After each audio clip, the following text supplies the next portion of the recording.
Job's not done. You have to get through this fella right here, one of the best players of all time, just in fighting games generally, Sonicfox. And after that, you got to get through winners finals, you got to get through grand finals, or if you lose here, you got an even longer pass. So your work is not over. Not over by a long shot. These two have had a meeting on the pro competition to start off the year at Combo Breaker, and Sonicfox took it very convincingly, if you remember that top 8. And I expect things to be a lot different. This is a different Deoxys who has gone through so many different tournaments since then. He's seemed to have gotten nothing but better and better. He did have a little bit of a character crisis, but went back home to Geras and has stuck with him. And I gotta tell you, the play has been nothing but clean coming in this top 8 on the winner's side in dominant fashion. He played Hayatei right before top 8. Dominant performance against someone who just came off of a pro competition win. Yeah, that was at Viennality. Sonicfox beat Perfect Legend, Cetrion, and TekkenMaster, among others, of course. And then Deoxys, as you said, he beat Hayatei. But he also beat Zach and Theo. Zach ended up making 9th place. Handy Savage as well was somebody else that Deoxys beat. And Theo, who's playing in his first pro competition event, I think, of Mortal Kombat 11, his first Mortal Kombat 11 event, he caused so many upsets. He put Scar in the losers. Oh, yeah. He was looking so strong and ran into the force that is Deoxys here. Now, every time I've seen Fox on stream so far, he's been playing Cassie. Yes, he has. And every time I've seen Deoxys play, I think the entire year so far, it's been with Geras. Now, when he first was the first premier event, I didn't know who he would use because I had seen him play so many times online with every character, it seemed. And yet it's been Geras in every pro competition stop so far, and it is here as well. All right, everybody, this is going to be EVO Grand Finals for Mortal Kombat 11. It's the first one in the game's short history. It'll be Sonicfox versus Deoxys. On the EVO stage in real life and on the EVO stage in the game. Let's go! Now, Deoxys always has had a fantastic approach with Geras. I love his staggers. He's really great at flawless block up 2ing as well. Okay, the punish is there. A little bit of an overextension, actually, from Deoxys. This is actually the first time that I see Sonicfox rock the digital soldier over the Yes Queen. And he had a scrap to get into this top 8, by the way. If you guys were tuning in earlier, his match with TekkenMaster down to the final hit. He's got it. So what a start. Look at that life bar up there. This is looking very similar to their match at Combo Breaker earlier in the year. Can Deoxys find some ground in this match? Can he get going? Because this character, Geras, only needs the one touch to get just that. It's been phenomenal defense and solid control from Sonicfox so far to start off this match. Geras is a boulder standing at the top of a hill, just waiting for the slightest nudge, and he'll just roll all the way down if you ever let him get a chance. So far, though, Fox has not let that happen. He's just been controlling things. King of comebacks, king of crushing blows. This character is never out of a fight. It doesn't matter what the health deficit is. Look at this, the pressure here from Sonicfox. And, you know, Cassie does not have a strong overhead low game. That's not what it's about. It's about throw, it's about timing, it's about scrambles, staggers, all that sort of stuff. Ooh. Oh, bam! And this is how a comeback starts. One crushing blow could lead into another. You're already at fatal blow territory. And here we go. Do we have some throw loops? His throws are so strong because the threat of his buttons is so good, but Sonicfox ends up doing it immediately to fighter select. Great to character select. Is there going to be a change out of Deoxys? Does he want a breather? Even Sonicfox is kind of asking for a breather right there. And this is top 8. Means that the entire tournament, 1,500 players had to fight through best of 3 in order to get here. Not in this top 8. We're going to best of 5, ladies and gentlemen. So you can go to a different character if you would like. You have a little bit of leeway. Like I said, I haven't seen him play anybody other than Geras. Although he did just change something in his controls. Oh. So I don't know what the deal was there. Yeah, maybe something right there. Never know, guys. Check those buttons, get them correct, especially on a stage like this. One thing goes wrong, and you could mentally get cascaded off of a cliff. Fight. Again, Deoxys approaches with a single button and then very light afterward. Continues to be pretty light. As this game has developed, you know, the way that people play offense has become so staggery. It's very interesting. Got him with the stand one. No inconfirm though, and he's very good at doing just that. Last one, the side switch. Ooh, misspacing that sand trap. That's safe. That's not safe. And Fox comes right in with the punish there. No offensive meter right here, using the invincibility of the interactable to reset the neutral, go back to full screen here. Now, although this is the same stage every time, each time that you load it, it has a different stage's interactables, as you can see in the back right there. So, yeah, it's the same stage, but it's actually different each time. It's pretty cool. Oh, here we go. Yikes. Breaking the back with the crushing blow is Deoxys right there. Is he on the hunt? What a crouch. This could be Hiccup into the fatal blow. Is it enough? Let me see those skulls. Sonicfox just found out about the skulls and shields mechanic the other day on Twitter. And he didn't quite get it up, but very close. And chip is a big problem right now for Deoxys. Oh yeah, you can see his meter, his defensive meter, going away down there in the bottom. He cannot take any chip at all. If he gets touched in the slightest, it's a big bet. You know, Sonicfox, even though there's plus frames, you know, didn't blink whatsoever. That was so smart to just stay calm, stay cool and collected. I have expected that Deoxys right there, thinking that Sonicfox was going to be disrespectful in that 100%. Situation. So that's just a bad call out at the end of the day. But you never know if it could work next time around. I certainly understand the decision making. Tried to get the close one, I should say, and no, you can angle that sand trap and you got the wrong one. Yo, okay. That's what I'm talking about, those flawless blocks, then you get a launcher afterward, the expensive one offensive and one defensive bar. Yeah, you want to talk about someone that stands out from the entire field of players when it comes to utilizing the flawless block mechanic. It's the young Deoxys here. Got him in the corner, we got a full hit confirm here. Oh, big damage on deck, no breakaway. Is he coming off of both though? No, he's going to hold on to the one. This late in the match, I'm guessing that because he's really known for loading that gauntlet up, right? Off of those hits into the temporal advantage. But this late in the match, probably the one-handed crushing blow out of Sonicfox goes up 2-0 here. He didn't even want to see the end of it. Look at this. And a very interesting timing on Sonicfox to come in at that moment. Clearly, Deoxys did not expect it. It's a blow-up so far. Oh, yes, indeed. Like I said, this is how the matchup went at Combo Breaker. And there's been no difference in how he's approached the match. Sonicfox, calm and collected. Deoxys, I don't think just knows how to get through the wall that is Sonicfox, whether it's offensively or defensively. Well, in this matchup, Sonicfox is the old man. He's the veteran. Isn't that the crazy thing? He's the veteran here. They're almost the same age. They're a couple years different. Yeah, a couple years different, but in their lifetime, for me, that doesn't matter at all. So they're only for their lifetime, they're only a couple years apart. But Sonicfox is a veteran by like 6 or 7 years. Yeah. That's crazy. 2-0. Sonicfox, you guys know, just so you guys know at home, has been playing Mortal Kombat competitively since he was 12 years old. He's been winning EVOs for most of that time. Most of that time. And to what David... He's now 21. Yes, to what David pointed out earlier, hasn't won EVO in 2 years, is still the defending Mortal Kombat EVO champion, technically. Okay, fair enough. Yikes, blows it up right there on a counter hit or punish. Did not lose Mortal Kombat X at Evolution. What a short hop over the throw! Using the throw invincibility of the short hop. Anything could have knocked him out of the sky, but he knew it was a grab. That was a counter right there. And Geras are still finding more damage in his combos. That's an optimal just found right before Evolution. They're like, this character's the most damaging character in the game. Let's find some more, baby. Step it up! It's out there, you just gotta find it. Characters are like onions, you know, they're like ogres. They've got layers, and you just gotta get to them. That really is very common in Mortal Kombat. It often takes many months, sometimes a year, for people to find the legit combos. Right. Ooh. Oh, that wasn't the legit one. Got him on the Landsy's punish. And now this could be big damage, but of course there's a breakaway. Beautiful tech there from Sonic, and trying to catch the approach. That was a big read, and Deoxys not paying off on the close sand trap. Now, that's a Restone in the corner, throwing the lowest. No belief, though, but he's also got no resources to try to hit anything follow-up. He's not going to be super damaging right here. Oh, wow, he did go in. And now Deoxys has the corner. Not for long. He chose to go for the mix-up. Wow, the very unsafe low right there. He just keeps switching this side back to the corner. Still maintaining control. He's trying to anyway. Deoxys believing in the round coming off the breakaway fairly late here. Look at that patience out of Fox. He's just waiting for something like a fatal blow. He's waiting for that sand trap to come, and he is not going to let Deoxys easily get any of that stuff. Yeah, this is a standoff right now. Sonicfox is supposed to work around that fatal blow right now. Can he get it? Just throws on the 1-1, gets the anti-air, and going to match point is Sonicfox for winners finals here at Evolution 2019. Got in there with a big shoulder, that forward one. Deoxys, yeah, good damage into the corner, but we've seen him at corner and it just hasn't lasted that long. And it's not gonna this time either. Sonicfox ducks the grab. How many times in the row did Deoxys throw 1-1, forward 2-1-2 in that exact situation, even in the final round, just to get ducked on the throw? Deoxys has got to be shook right now. Oh, here we go. Break in the back, and there's some damage for him.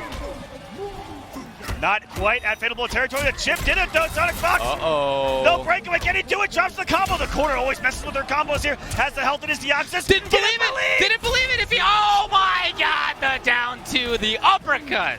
Just swinging, and Deoxys finds himself in the middle of a match finally. He's on the board. All right, Deoxys found it now. It was a little scrambly at times. I wouldn't say that was a convincing win. It was a lot of back and forth. But whatever gets the job done is good enough. Very, very good early breakaway right there by Deoxys. It really does reset the neutral position against Cassie. And she gets almost no damage off of that particular breakaway. All you're going to need is that low gunshot in the middle of your armor. And the starter, you're going to get about, what, 50, 70 damage at the end of the day? Oh, nothing for Deoxys right there. Had a chance on the whip punish. Trying to make something happen there with his very important mid-string. Oh yeah, trying to mix it up. You see the kind of staggers that I'm talking about. It's become a huge, huge part of the game. Says unhand me from the corner. Another one fighting his way out. Not enough here, and it doesn't have enough hit stun there to get the combo and surviving a little bit. Here's Deoxys. There's some plus frames. Little bit gimmicky. There's a big gap when he does go into that gauntlet off of these strings. The jump back kick, big horizontal hitbox to it, and another match point for Sonic. You can see Sonic just maintaining his awareness at all times. Oh, well, maybe not right there. Maybe I spoke too soon. Deoxys finds the sand trap, and as you can see, that always gets Geras in, wherever he was before. Now he's next to you. That really is one of the beauties of Infinite Warden is that it almost takes zoning out of the equation because he puts you right where he wants to be on top of you. Getting the massive damage too off of these Bs. Ending right next to you, 34% damage, just like that. Whoa! And it's a counter hit. This is huge. Now, you want to talk about doing something different? That was wild. The gumption shown right there by Deoxys. I have never seen walk up close sand shot. I've never seen it either, but it was enough, and guess what? Deoxys lives to fight another day right now. It's still Fox match point, but Deoxys is making a good showing. If we can just call it what it is, it takes something like that to really put a dent in the armor of Sonicfox, to put something on the screen. Wow, that was wild. Deoxys is in this match. Can he send us to the distance? Not a great start here. Sonicfox on the prowl, big damage, and he's on the hunt to the corner too. Individual hits not adding up to too much right there. Deoxys hoping to see if Sonicfox press the button, and no, now Deoxys out of the corner. He's trying to continue. All over the stagger, Sonic 2. He's not letting him get away with a single one with a stand one in the 4-2. It's 4-2-1, 4-2. Sonicfox always ready to recognize what's going to happen. What an anti-air one, but as the breakaway, Sonic still has a beautiful health lead here, but cannot get hit. Deoxys has 2 bars of meter. He went in with the low. Again, very unsafe, but that's what you need sometimes to break somebody like Sonicfox's guard. Deoxys to the other side with a down one over the delay by Sonicfox. Good patience by Deoxys here. Oh, boy. Slight walk up to the 4-2, trying to catch him going for a potential throw break. That's a huge read right now, and that's the crush as well. Is it enough? Oh, yes! Sonicfox advances on the winner's side. Winners finals again here at Evolution. And now, while I think everybody thinks he's strong, you know, we kind of get we get a little bit more. Some of the problems for him, his fall is blockable in a way that is detrimental to him. If you know how to deal with the up skulls, a little bit less oppressive, I would say. That's right. I mean, the Soul Steal alone, we may not even see it all. Might not see it, yeah. There's a downside to that. You do get a damage buff. You get to change the matchup a little bit. But when you come out of Soul Steal, you can't block. Right. So that does leave you open for business. But let's get into the second match on the winner's side. FoxyGrampa versus Dragon. Yeah, Dragon looked almost unstoppable in his winner's side run at CEO. David, I gotta almost tell you. Unstoppable. David, I gotta tell you. He looked like the strongest Mortal Kombat player on the planet on the winner's side of that Dragon run at CEO. Can he continue that here at Evolution? That is the question. In his path is a FoxyGrampa breaking out a brand new character. Is there familiarity? We're about to find out. So both these characters, as you can see, have these full screen options. They're both really credible when it comes to zoning, but don't sleep on them when it comes to pressure either. They both have really good tools for that as well. We've seen Dragon do that a lot so far this weekend. Yeah, they play every phase of the game incredibly well, whether up close, whether far away. Both incredibly strong characters. That's why we're seeing him in Evolution Top 8, baby. And keeping the distance there, looking for the big read was Dragon. And that he's kind of taken that from CEO. That's the first time we saw him kind of get crazy with those up boulders. Got him. Dragon finding the moment right here. And FoxyGrampa not breaking away. Ooh, right back into it. No offensive bar right there for Dragon to get more. So Shang's a character that can't really do anything about Geyser. It looks like that's whenever I see Dragon abuse Geyser, he knows that it's a situation where it's unpunishable. Exactly. Yeah, this is I would say considered a pretty tough matchup for Shang. That's my personal feeling on it so far. That's honestly Dragon's personal opinion on it as well, because he was eyeballing Shang Tsung for the longest time after his release, and he said, you know what? Cetrion does really well against the character, and he still feels like Cetrion does well against the rest of the cast, so he didn't really feel a need to switch coming into EVO here. Makes sense. Looking at his results from CEO. Yeah, hard to argue with that, right? Yeah, it's hard to argue with Cetrion doing that well for you, getting second place. So he gets corner control because of this, and he backs off. He's not interested in getting up close to his opponent here. And I understand that. He's been doing such good work from full screen. No significant reason to change. You can see she's pestering with that Hellfire. Oh, okay, up skulls. Oh, he didn't have bar. Couldn't keep it up. Now Dragon's got it. Will there be a break in this situation? There's not.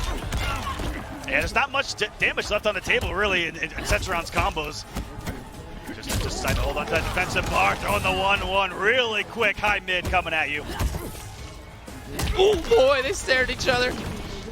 And Foxy's all about those kind of characters that had that quick high mid that kind of looked like a throw. That's what the auto shimmy is in Mortal Kombat. Wow. Okay, Dragon, very interesting choice. Foxy's in huge trouble. Oh no, that's bad news right there. Yeah. And there's the knowledge that you talked about. Is it there for Dragon? It looks like it 100% is. Coming in his top 8, he looks prepared. Will Foxy make the switch back to Kung Lao? I think that's the big question here in this game number 2. I wouldn't be surprised. I haven't seen him do it all weekend, but the way that game went, I'd be worried, I think, to continue with the character choice that he came into it with. That looked like a little bit of a He's struggle going back there, into it, though. Full screen. He believes. He is doing it, yeah. And this is certainly a character who can, or a player who can make big adaptations. All right, corpse drop, as you can see, for Shang is a big thing. Just a throw punish. Very FoxyGrampa thing to do. Yeah, FoxyGrampa. We think deciphered why he plays characters. It's not any of the throw advantages, the where the throws lead you, the auto shimmies, anything like that. It's just that the character has a throw brutality, we think. Yeah. It's funny, for somebody who likes to zone and control, play footsies and the like, he still gets some of the most throws of anybody in the whole scene. He's very throw heavy, even while playing zoners. The most seen brutality in pro competition history has been the Kung Lao throw brutality. Oh, he gets yeah, it absolutely. every single time. Great and important block right there, at risk for a crushing blow if that goes wrong. So look at this, Foxy. We were talking about how this is tough for his character, and yet he's got the life lead, and he seems fine. I think I just saw something very weird happen. Did the wall from Cetrion absorb the first upskull, but the second upskull still came out? That makes sense. Very interesting. It actually punished Wall for being an absorbent of that special move. Chip, it's not enough, and no punish, this should be enough, yeah. He was going to meter burn that for the extra damage. That corpse drop really does a lot of damage. And it's going to keep her at bay with all of those aerial teleports, the Hell's Wraths up there in the sky.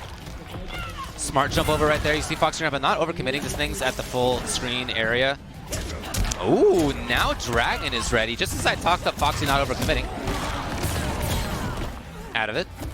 That's what I'm talking about. Who throws more than this guy?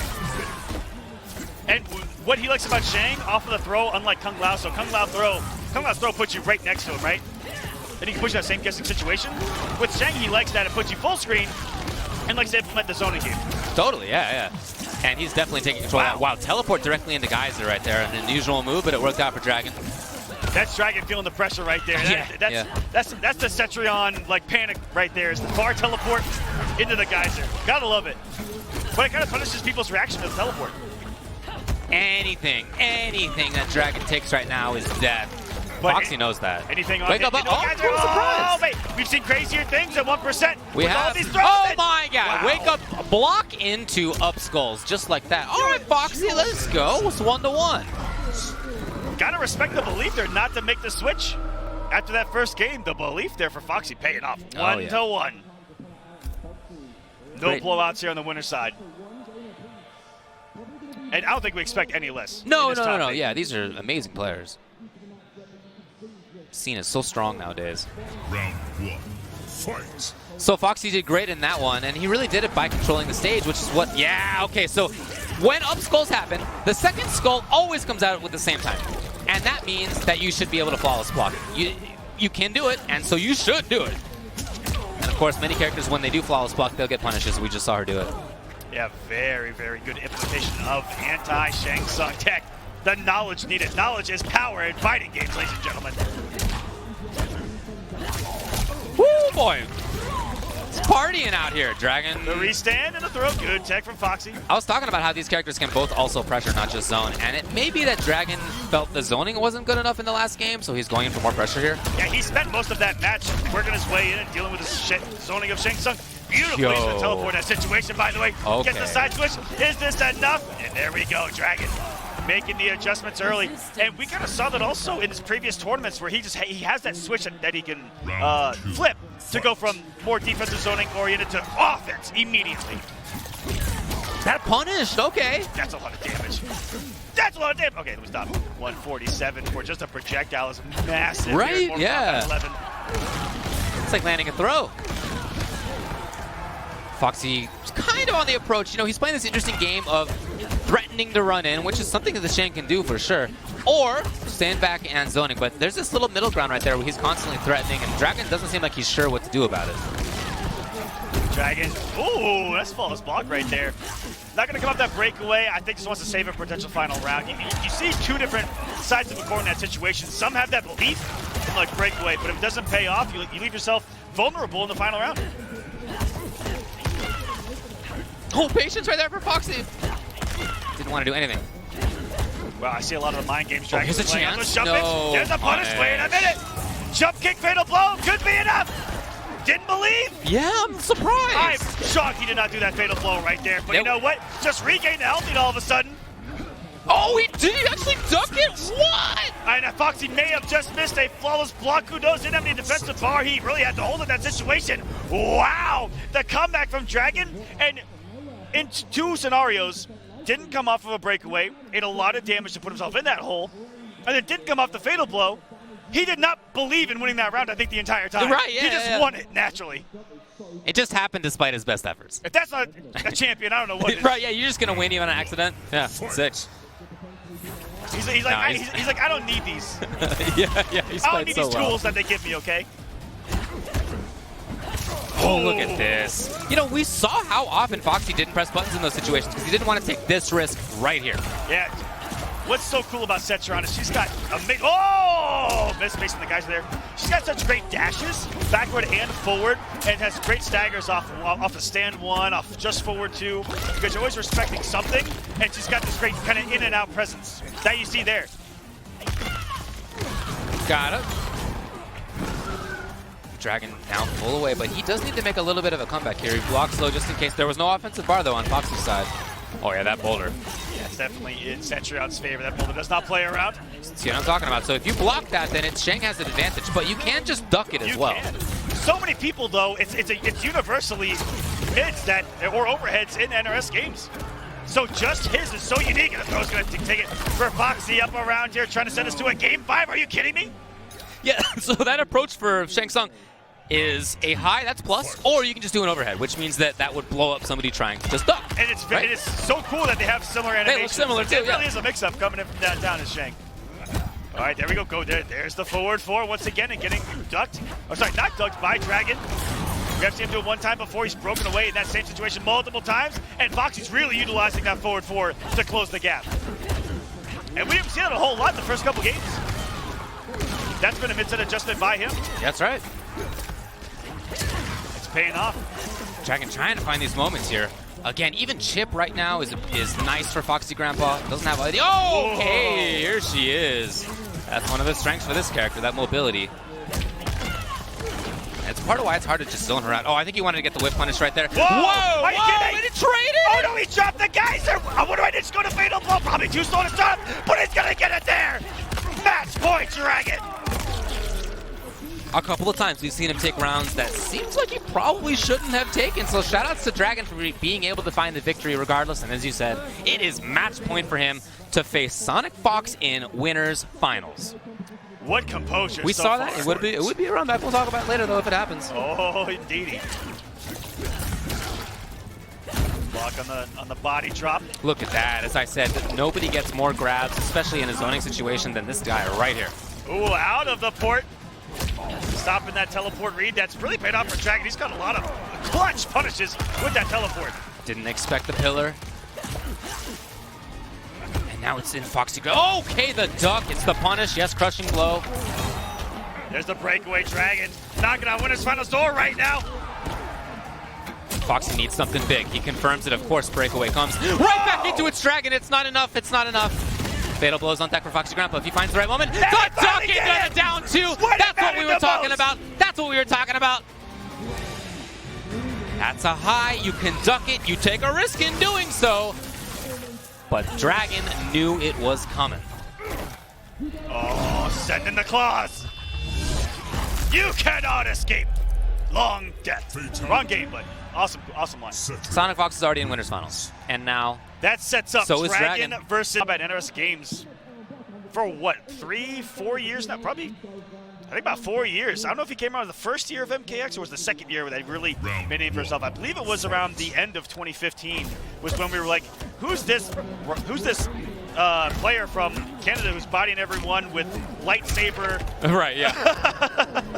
You know, lightsaber variation over here, Takeda, and sure enough, a couple years later, one of the top players in our history. No doubt, yeah. So TekkenMaster has a ton of different characters. We talked about how when he played against Hayatei at Viennale Grand Finals, he went with Kung Lao and then he went with Erron Black. Now it's Geras. Okay, and we've seen him play even in this tournament a bunch of different characters. This man is all over the place. But where he's from in Bahrain in the Middle East, there's not that giant of a scene. So what they've decided to do is kind of have each player play a bunch of different characters so that they can all get character experience. They have the coolest training regimen I've ever seen of a scene that doesn't travel a whole lot, and that they kind of are not really self-preservation, but they have such great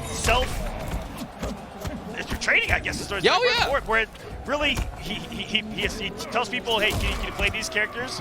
And what they do is they watch what everyone else is doing with those characters and then does it to TekkenMaster. Definitely, yeah. It's been great training for him, and that's been part of why he's one of the best in the world. Now, he's got the corner, well, not for long. Hayatei still is in the corner, but the round was his.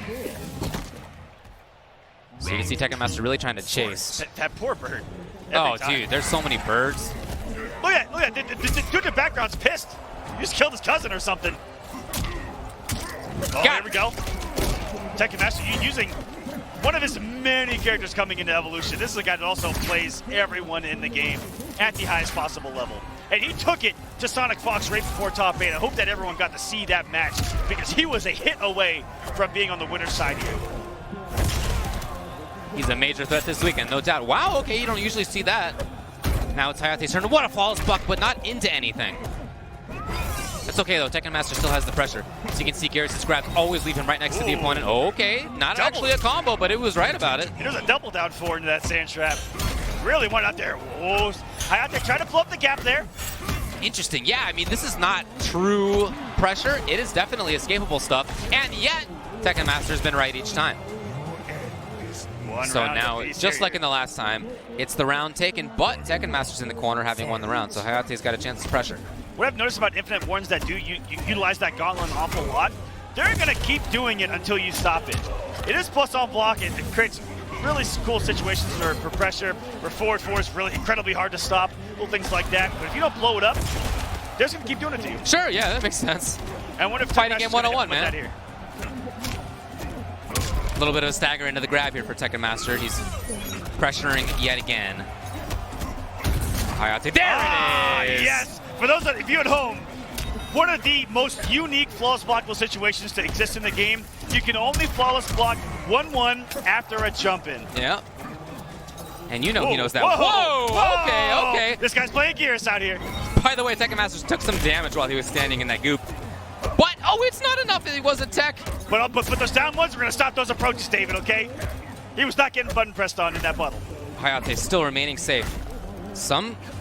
Oh, is that it? No! He was underneath the jump kick. A little too early on the jump kick right there, and the active frames ran out by the time he got to Geras' hitbox in that situation. And it's TekkenMaster going up 1-0. One thing about Hayatei is Erron Black. is that he is just about the safest Erron Black in the scene. This man yes. is not taking big risks. You can do it. That is string has overheads at the end of it, and you can go into a slide instead. So you can go into a low or an overhead, right? No, it's unsafe if you do the slide, but that man's never done it in his life. He will back 2-2-2 scud shot cancel you until it chips you out. Right. He will just keep doing it. He'll never overcommit. It's very rare to see him do it. Maybe if he feels some pressure here, we'll see something crazy come out of him. But no, he loves staying solid. He is a safe player in this. And when they had that mirror match at Vianality, you could instantly see that there was a difference in styles. TekkenMaster was doing the slides, and he was doing the wild stuff. He was in and out, he was dipping doodling. And he just has a very different style. But as you can see in MK11, both of those work. And this is a different Hayatei from previous iterations of games in Justice 2 MKX, where he was almost the definition of wild. He would do dash up DP, crazy things back in the day, but no, he's just plays nothing but solid here in Mortal Kombat 11. And with one of the most solid characters, I have to say. All right, guys, are we trying to pick the EVO stage and you're screwing it up? Is that what's going on here? Oh, come on, guys. Come on, guys. I hope. I think that is. You know what? I can hear the twins out there on the in-house mic blowing up the players. Like, come on, guys. Come on, guys. Come on. Yeah, of course. Shout out to Ketchup and Mustard. If y'all aren't here, you don't get to hear them. They are in the crowd working it up, and I imagine they're doing fine. Shout out to the staff there helping out as well. As here it is. It's over here. The entire pro competition. It's in the corner. Getting into it, baby. That stage hasn't gone anywhere. Sure hasn't. It's in the bottom left. How awesome is it from NetherRealm Studios to implement pro competition stops into the game itself? Amazing, yeah. We saw that for Combo Breaker, for CEO, for Vianality, and now, of course, for EVO. Super cool. And this one for Evolution is absolutely gorgeous with these blues, with the banners. The lighting is so cool. Absolutely out. It even says 2019, right? It's awesome. Shouts to NetherRealm Studios. Definitely. Got him! And it is, to be fair, very difficult to anti-air Geras. He can do that splash or he can do a jump kick. You have to anti-air them differently. And they're both legit. What the meta's developing into against Geras, if you don't have a great answer for that, is Geras alone has changed the meta of MK11. I think it's changing the MK11 meta to flawless block jump-ins. It's great, yeah. Certainly a useful tool. It's going to be a punish for sure. And he goes directly into Fatal Blow. He did not need to come off of that. There was no breakaway. I agree. He would have just killed him. I agree. But you know what? Sometimes you just got to offload that mental process, right? Just, all right, instantly out, next round. And if he didn't get all those skulls, that may not have killed. Round 2, fight. Well, anyway, it's the round for TekkenMaster. Hayatei's now got a chase. Geras, not really a zoner, and yet he can still really control the mid-range. All right, here comes Hayatei. Didn't have offensive bar right there. Of course, if you do, you can put down the puddle at the end of the slide. Now he's got a chance to pressure again. Can you not slide punish that? Erron Black, I don't believe, has a punish for that distance of a sand trap. That is a big weakness of Erron Black. He's not a great punisher from outside of like 2-1-2-1-2 range, you know? Ooh, we've seen it again. 4-3 is a good option, but on the slower side of normals. And Hayatei gonna get the round. Here we go. Yeah, that looked a lot stronger for him right there. Final round, fight. And it's the chase. Continues to be the chase right here, where Hayatei needs to get in on Geras. Okay, yeah. Ooh, I'm shocked that hit the big body of Geras. Will he do it again? Oh, he did! He actually waited for it. If you get 2 drop kicks in a row, you can see the crushing blow comes. And he waited for Geras to overcommit on the up 2. That wake-up attack. Now here's TekkenMaster. There it is. Important to see from Hayatei. I wonder if TekkenMaster will keep doing it. I kind of expect he will, to be honest. I really like that from TekkenMaster. He didn't jump in, just stand one. Took away the false blockable-ness of that string. Sure. And just staggered into more pressure. Right, there you go again. Making the adjustments mid-set here on the fly. Okay, low profiles underneath. Will there be... Oh, an error. So TekkenMaster actually was right to not instantly do breakaway. Very smart stuff. That would have been a down 1, 4-3-2. Oh boy, watch that Hayatei fatal blow. Watch that. I'm so scared. He's not going to take that risk. You know he's not going low, buddy.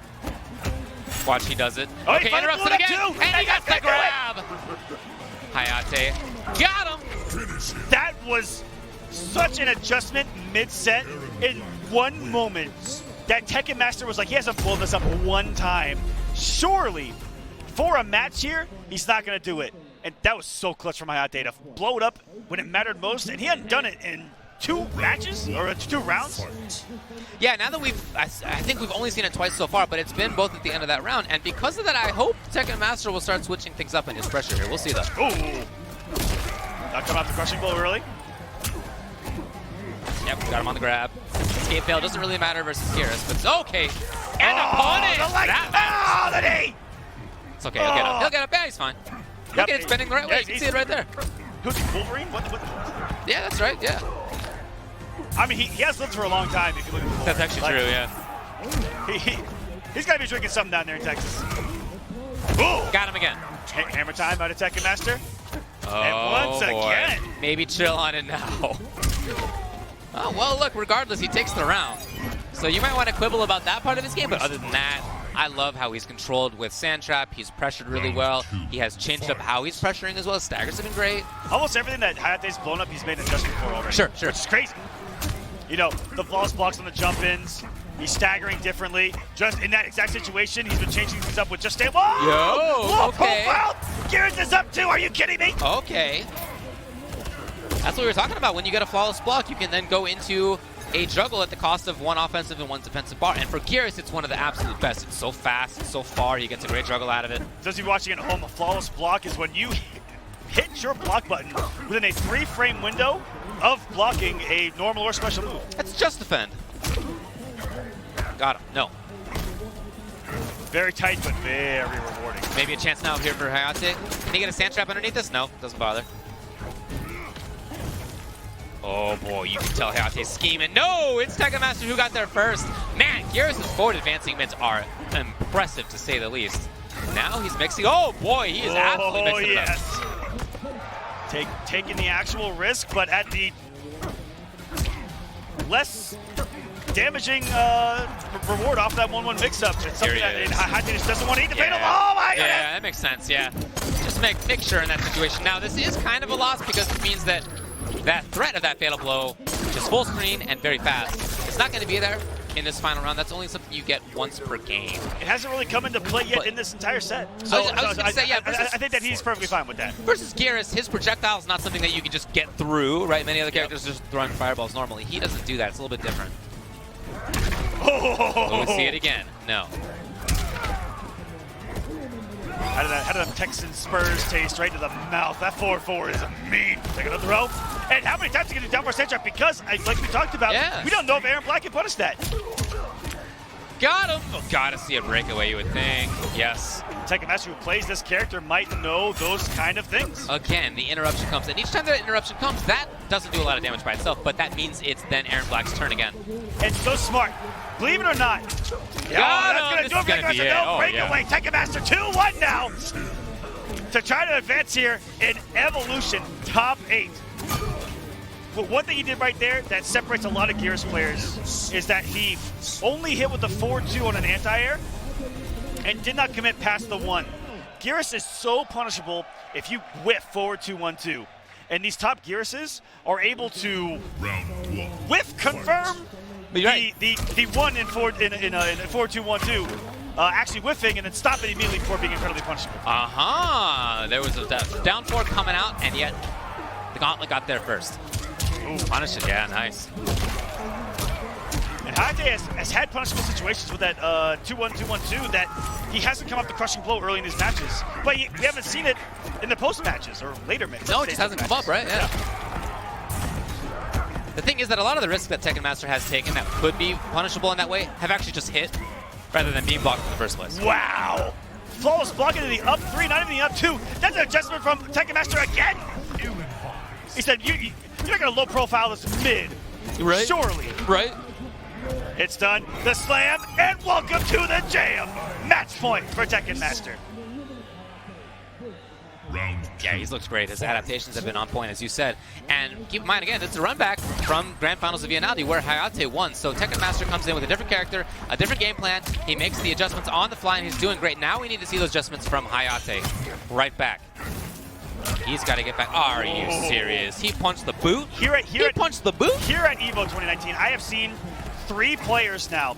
I've seen Deoxys, Okay, remember the second and TekkenMaster here. Stand jab and a full combo and Erron Black out of forward 4. The boot? Yes. The boot has a hurt box. I'm flabbergasted by seeing it consistently here at EVO. The game is changing. It's evolving, one What? would say. Here we go. Now, TekkenMaster.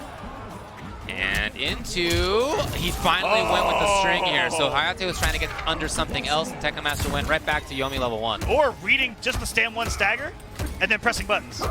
Yeah, exactly, yeah. Ooh. Oh yeah, that definitely looks like a problem right there for Hayatei. He's got to get in. And again, this is not where I feel he excels in MK11. There's the punish. Okay, yes. And that should, I think that's it. He does not excel. I lied right to your face. That was all shields. No, it's not going to do it. That did less than raw fatal blow. That actually was not, yeah, it was only 320 to be honest. That's crazy. Yeah, wow. Oh my God, goodness. oh, Tekken. This next decision right here, will he move on? Will Hayatei be eliminated? Plus frames, and he's gonna hold it here as Hayatei is eliminated from EVO 2019. Still making top 8 through 1,500 entrants. Congratulations to him, but it's TekkenMaster moving along. To go from low tier, well, she's not low tier. To go from mid to top tier character, you feel it. I mean, it's not a cop-out, okay? It is a real, actual difference in results. There are different results. I've been there too. I get it. I know how it feels. I'm very happy for Semiij that he has made this switch because you can see that he, as a player, is capable of making such strong decisions that he can get into EVO top 8. The skill was 100% there. And for sure. That's what really separates from someone like me from doing exactly that, switching to a lower end tier to a higher tier character and just doing okay.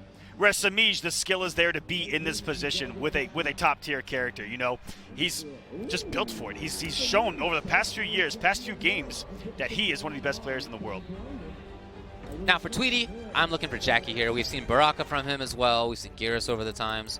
For Semiij, I think it's just Cassie. I think he also plays Jacqui. I think it's Cassie, Jacqui that came into EVO with. Okay, sick. Jacqui Briggs. Yeah, it's going to be Jacqui here. I don't think I've ever seen Semiij play a male character. Yeah, I think you're right, actually. Who was his secondary pick for Captain Cold back in Injustice 2? It was Ivy. I mean, that's right. Yeah. Pretty good character variety so far in this top 8. It's been cool. You're always getting I once played him in casuals and he played Erron Black. You once. love trouble and you know I can't believe it. Not as much as you do, sister. Round 1. It's losers right here. We got Semiij, we got Tweedy. And we got Tweedy, of course, with Jacqui, and Semiij with Cassie Cage. Tweedy last year on the stage had one of the great moments in our finals here at EVO, having the infamous pop-off on Sonicfox, the pick another character. Are we going to see that energy here? Yeah, as I said, this is somebody who can really get into it. Saving the ball right there with Semiij. Not anymore. There's no breakaway from Tweedy, so it's going to be good damage into the standing reset. There. Oh, boy. He tried to get the punish, and if he had, that would have been a crushing blow. Oh, overcommitting lightning kicks is going to be the punish here for Semiij, taking round number 1. Former teammates, too. These guys are very familiar with each other.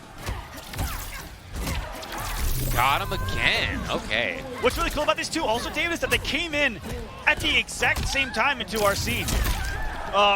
Both later on in MKX, in online tournaments at the same exact time, and did well, started doing well at the same time. These two kind of are mirrors of each other. In the Yeah, scene. that makes sense, yeah. Just opposite in personality. Right. Hey, man. That's cool. Takes all types. Got him, and reversal punish. Yeah, that low gun, well, the crouching gunshot is not actually safe. It's pretty negative. It's just usually used at a range where most characters can't punish. But at that range, and versus Jacqui with that Jax punch, oh yeah, she's got it. Final round. Final round to start off this last match of the first round. Losers side bracket of this top 8. Going to the corner. No, the breakaway from Semiij. Knew how much damage was on deck, and I love that. Yeah. I love that they can safely come off that part and get the side switch. Totally, yeah, that's so useful. Oh, wow. And waltzing forward right there is Tweedy just swaying on in. I think that's something that's not talked about. That's a part of what makes her have such one of the best toolkits in this entire game. It says she can safely switch sides on block. Oh, yeah, no doubt. That's crazy. It's super useful. And very unique to her. This Semiij with a slow approach right here. Yeah, he's got the confirmation. This is an unbreakable thing. You can only break away if there's a juggle involved. Like that. That is a rare pickup of jump kick, too. Oh! It was almost the chance right there for Tweedy. Okay, now he's got the corner. Semiij may be in trouble here. This is someone who made a name for himself. Uh-oh. As the conversion kick these characters, double fatal blow territory. Gary, I'm going to see some craziness here. No, he's got him. It's not dead yet. Look for the He's trying to chip it out. He didn't get it. He's dead. What? No! Are you kidding me? What did I just take from the fatal blow? What just happened? Even Tweedy's like, what? I don't know. What?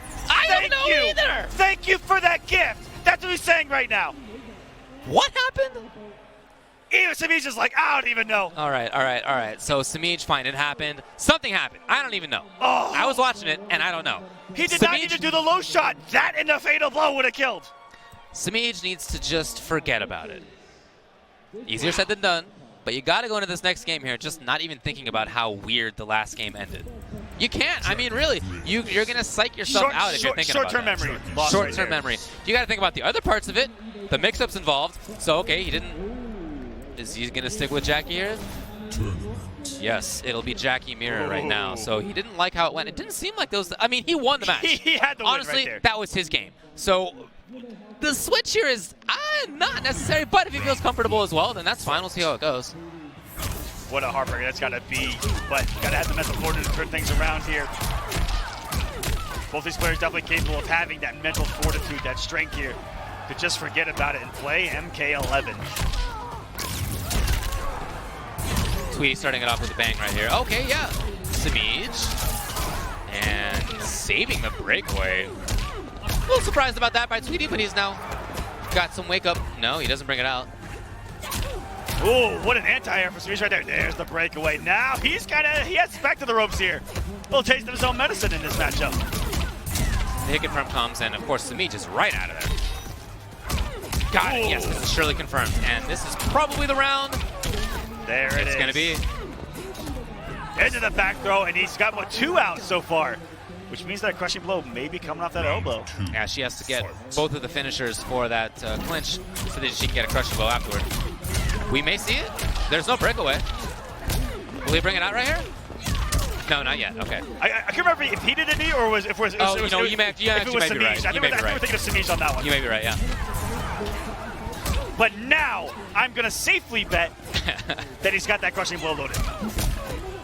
Well, there is a breakaway though. I don't. Is it the time to bring it out? Yeah, okay. But he's gonna force it. He did force it. Of course, he didn't actually get the damage on the down two. Wow, the block, and it's punishable. Almost all of those hop into overheads are punishable. Want to know what that may have been for?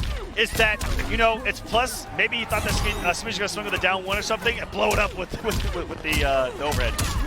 Tweedy's big life lead. But I don't know why you do that when you have forward. Okay, Semiij. You got to make a big comeback right here, buddy. And he just wants the corner. He needs a hit or a grab. Whoa! Okay, all right. And now he...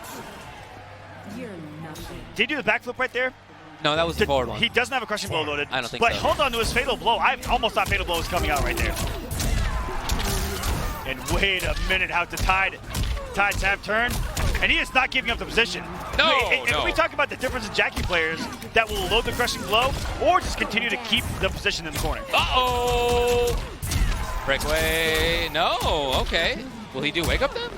What's the call right here by Semiij? Defensively hanging out. Oh! Look at this. There's got to be a breakaway now. Yes. Barely whiffed that forward four, and good job for Tweedy to get the whiff punish with this as well.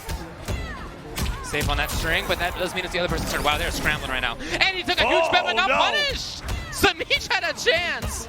Not like this again. Finishes it. Here we go. Double fadeable territory again. We were in this position just a game ago. Oh, we got it! And he's gonna go right into it this time. No mistakes. All right, so Semiij goes up 2-0. Almost.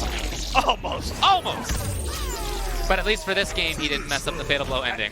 And how fitting is it that it came down to the exact same position? Right? Exact same position. Right to the fatal blow. and now he's back in this match. Yeah, as Tweedy just showed right there, he was very, very close to having And that Jax punch be safe. I Very almost close. guarantee we're seeing Baraka right now. Yeah, that makes sense to me, right. So this is typically the character that he goes to when he's playing against the Jacqui. He actually doesn't like the mirror. He has openly said this. That's why you didn't see it against Coach Steve early in the bracket. What a match that was, by the way. Right. But he went Baraka right out of the gate. I think it makes sense. I like Baraka in this matchup as well. I don't know that I would say Baraka wins per se, but I do think that he handles it quite well. And he can harass, he can control. You know, Jacqui does not have a projectile in this variation, so she's just kind of caught out there. That great normal right there, yeah, we just saw, super important. So good against her in particular because all she's going to be doing is advancing. Right. Oh, and that's going to be a big deal in this matchup, is her trying to advance in on all of Baraka's normals that are lengthy and active. Huge. And lead to massive damage. This actually may kill right here. Oh, he's depending dead. on what he does. He's dead. He's going to come out? No, Oh, he didn't. That's smart. He could have done the gutted crushing blow to kill, but you know what? He just feels comfortable that he'll get the kill, and he does indeed. So he saved the crushing blow, and he got the round anyway. Going to save it here. Now one hit. Oh, scary territory here. Nice. Now that chop is always unsafe, but the thing is that he can vary when he ends it, and that means that as the opponent has Semiij, you don't know when you're supposed to punish. Cool anti-air. Would have been a cool combo if there hadn't been a breakaway right there. Ooh. Wild swing there. Tweedy gets the crushing blow too. Max damage off the breakaway. And now next hit, I think is going to do it. Next hit is actually for the game. Yeah, 100%. Oh, came up the offensive part though on the spark. Oh, you're right. This means that gutted will not launch anymore. This bought Semiij a little bit of time. So Tweedy really zoning and controlling. Back in previous games, that's more what he was known for doing. He feels comfortable there, definitely. Semiij has the corner. Oh, tried to press a button. Oh, next hit out of Semiij. And lightning kicks, no break. Oh my goodness, that should do it. Chop, not gonna be able to break away. And Tweedy regains the lead with the switch to Baraka. And I think for the first time in this top 8, we're gonna have a counter pick war. This is exactly what's happening. Now, Semiij is gonna go back and he's gonna pick Cassie. I believe so. Oh yeah, I would. Baraka. Cassie. And if he wins, the matchup with Cassie versus Jacqui was out. We thought he won it. Right. This could be really good for Semiij if he's able to beat and win this matchup. Yeah, it's a little tough, I would say, for Baraka. It's not a blow-up, but it's a little tough. She just controls the screen so well. She has a great gunshot that ducks underneath Baraka's projectile. She has that huge string right there. Oh, yeah, just I mean, she just really controls it well. But, of course, if Baraka ever gets in, he does so much damage. He can make up for all that in a heartbeat. Yeah, he most certainly can. Safe right there. And that's Baraka. He's not going to be doing anything that's not safe. That's scary to jump over Baraka down to huge hitbox behind. Ooh, very nice. Into the corner. One of the best, I would say, at anti-crossing, for cross-upping. Oh, it's great. It's great. Now here's Semiij, got the big life lead. Only stand one, but it was good enough. Tweedy probably trying to jump out of a grab, I would think. That's not what came. Oh, could have amplified that to guarantee the chip. That's okay, still gets the round. And this is really the game plan that we thought was going to unfold here. Going back to Cassie, favorable matchup. Yeah, trying to send us to a game 5. She gets pressure going. For sure, you keep it going. Restands. That stuff all works out great. Here's a confirm. You got to expect the breakaway. There's just too much damage that Baraka can pump out. Yeah. Oh, yeah. Key to escape away from those grabs. If he can set up... I don't care who you are. I don't care who you're playing. Yeah. In this situation where you've just broken away from Baraka, is one of the scariest in Mortal Kombat 11. Yeah, I mean, some people, when you talk about that, they'll say just don't even try to tech his grab, because that will set up the crushing blow if you screw it up. Right? Yeah. Just take the grab. But that's not the idea here for Semiij, and he was right. Oh, trying to an active jump kick. That's a no-no if there ever was one. Look at this, Tweedy controlling things.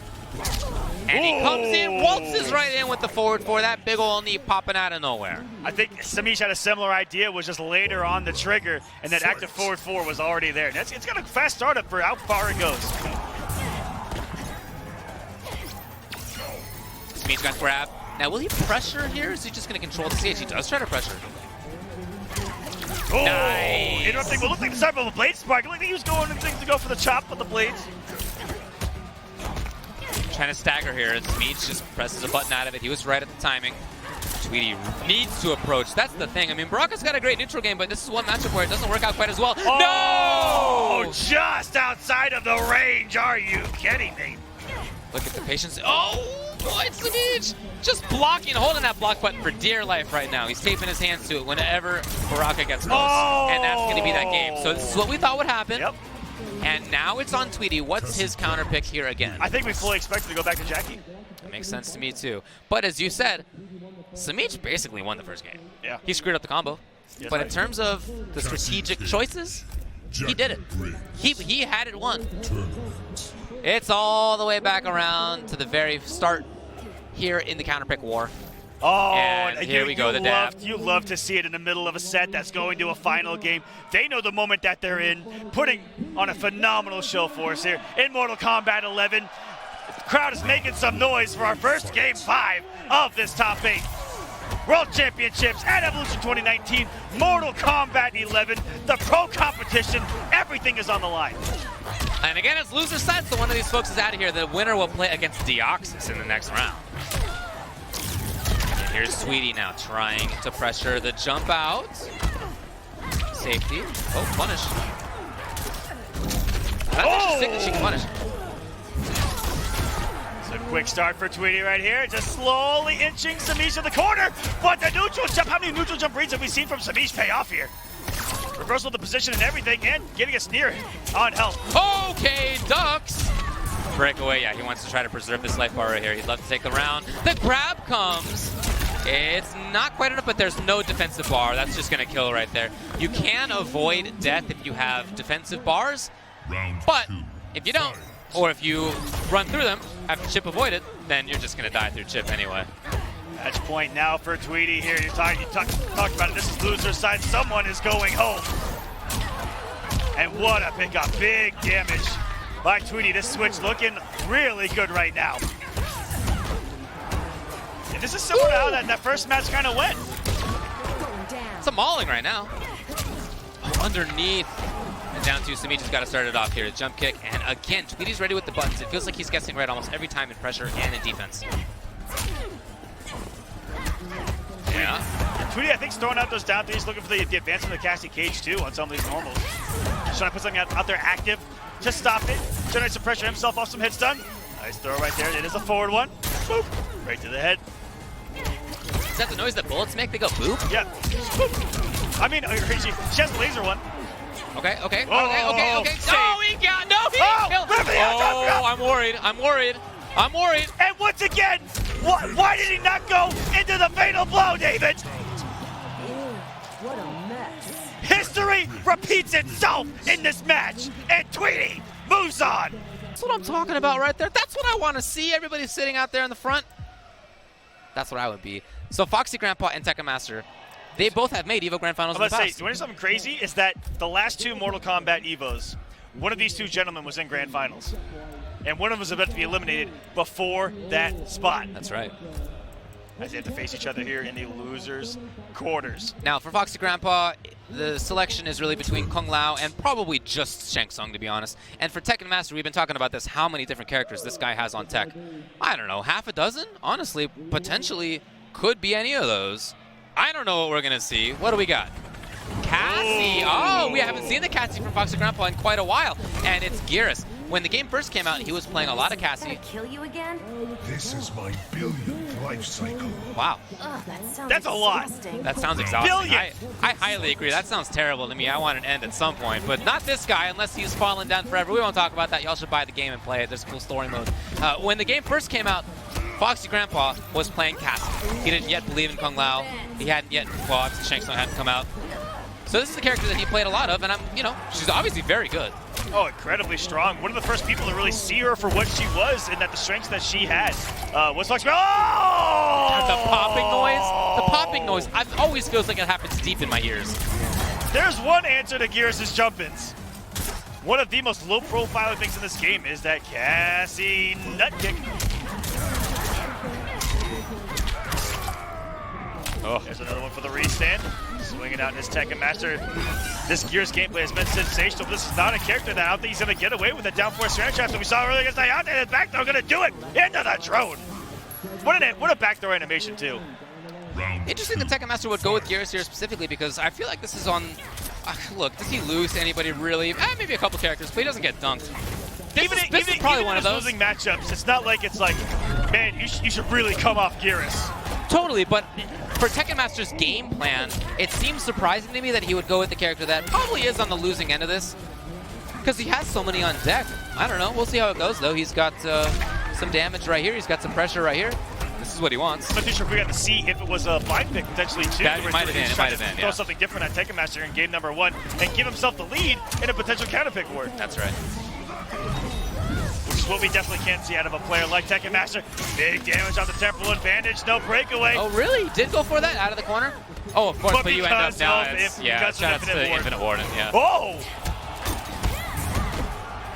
Got it down 4 and out of the start above the fatal blow. Wow. TekkenMaster's use of down 4 with Geras has been really separating himself from other Geras that we see here, even in his top 8 with Deoxys. Yeah, that's right. He's placed it really well, both in positioning and in timing, too. You see FoxyGrampa trying to pester a little bit with the crouching shot. It just doesn't lead to a lot. Oh, too far. The back throw, the harder one to tech. That's why you see players throw out of the corner because throws themselves are a 50-50. You have to tech with different buttons depending on if it's forward or back throw. And of course, you would expect to be thrown back into the corner, right, typically? So that's where people tend to tech. Now we got FoxyGrampa trying to pressure a little bit. Yeah. And the grabs are working out for him, too. In fact, his offense is really working out great. He's got it! And TekkenMaster instantly away. Oh. No! That was a reversal and it didn't punish. It was a reversal and off a flawless block. Yeah. Switch shaped frames off of it. Yeah. Still didn't punish. Wow. How about that? So now I think we'll get to see, or at least get a clue as to whether it was a blind pick. If he sticks with the character, then it's just his game plan. If he goes back to character select, which is what he's done, then it might have been a blind pick. He's hovering around Erron Black. He's thinking. We see him reclining in his chair. Oh, he's definitely thinking. He's a lot of Okay, FoxyGrampa is actually walking away. And Foxy just left. He actually just left his chair. See ya, dude. Hey, yo, it was good. It's cool. You played well. See ya. He's just leaving TekkenMaster to really think on this. He's actually doing a lap. We could see him. Okay, he was getting some water. Is that actually red? It's a red cup, so it looks like he's drinking blood. How perfect. How perfect at Mortal Kombat. Mortal Kombat, baby. How perfect. And everyone out there, stay hydrated. Yeah, we both got a little bit of water. Okay, all right, it's coming back. It's coming back. It's coming back. David's just grabbing some water here. What a reversal of roles from that Combo Breaker top 8. Right. Now, what did he do? Now, that's great general advice for anyone going to events. Staying hydrated is key. You're in these events for 10, 12, 14 hours a day. And time flies. This your idea of flirting, Erron? Easy, sugar. Just being friendly. This is me swiping left. Round 1. Wow. Fight. I don't know if Aaron's gonna get that reference. Yeah, I don't think that's his wheelhouse, really. I'm not sure that they have that where he's been living lately. So TekkenMaster has made the switch to Erron Black here, and that, I think, is a clue that he probably was in a blind pick situation at the start. Now we'll see, though, whether it works. I like the down 4 to get underneath her swipe. That was cool. Looking like a good pick so far. TekkenMaster with a little bit of momentum here. Has a nice health lead. Down to about 40%. Whoa! Okay. And that's a string that, if you guys get into the game, a lot of Erron Black players abuse. Very safe, a lot of pushback to it. It's almost like pseudo plus, because it's in a position where you can't really swing, Right. but he can. Oh, no. Of course, on both block and whiff, you can amplify that for the second hit. Whoo, playing footsies.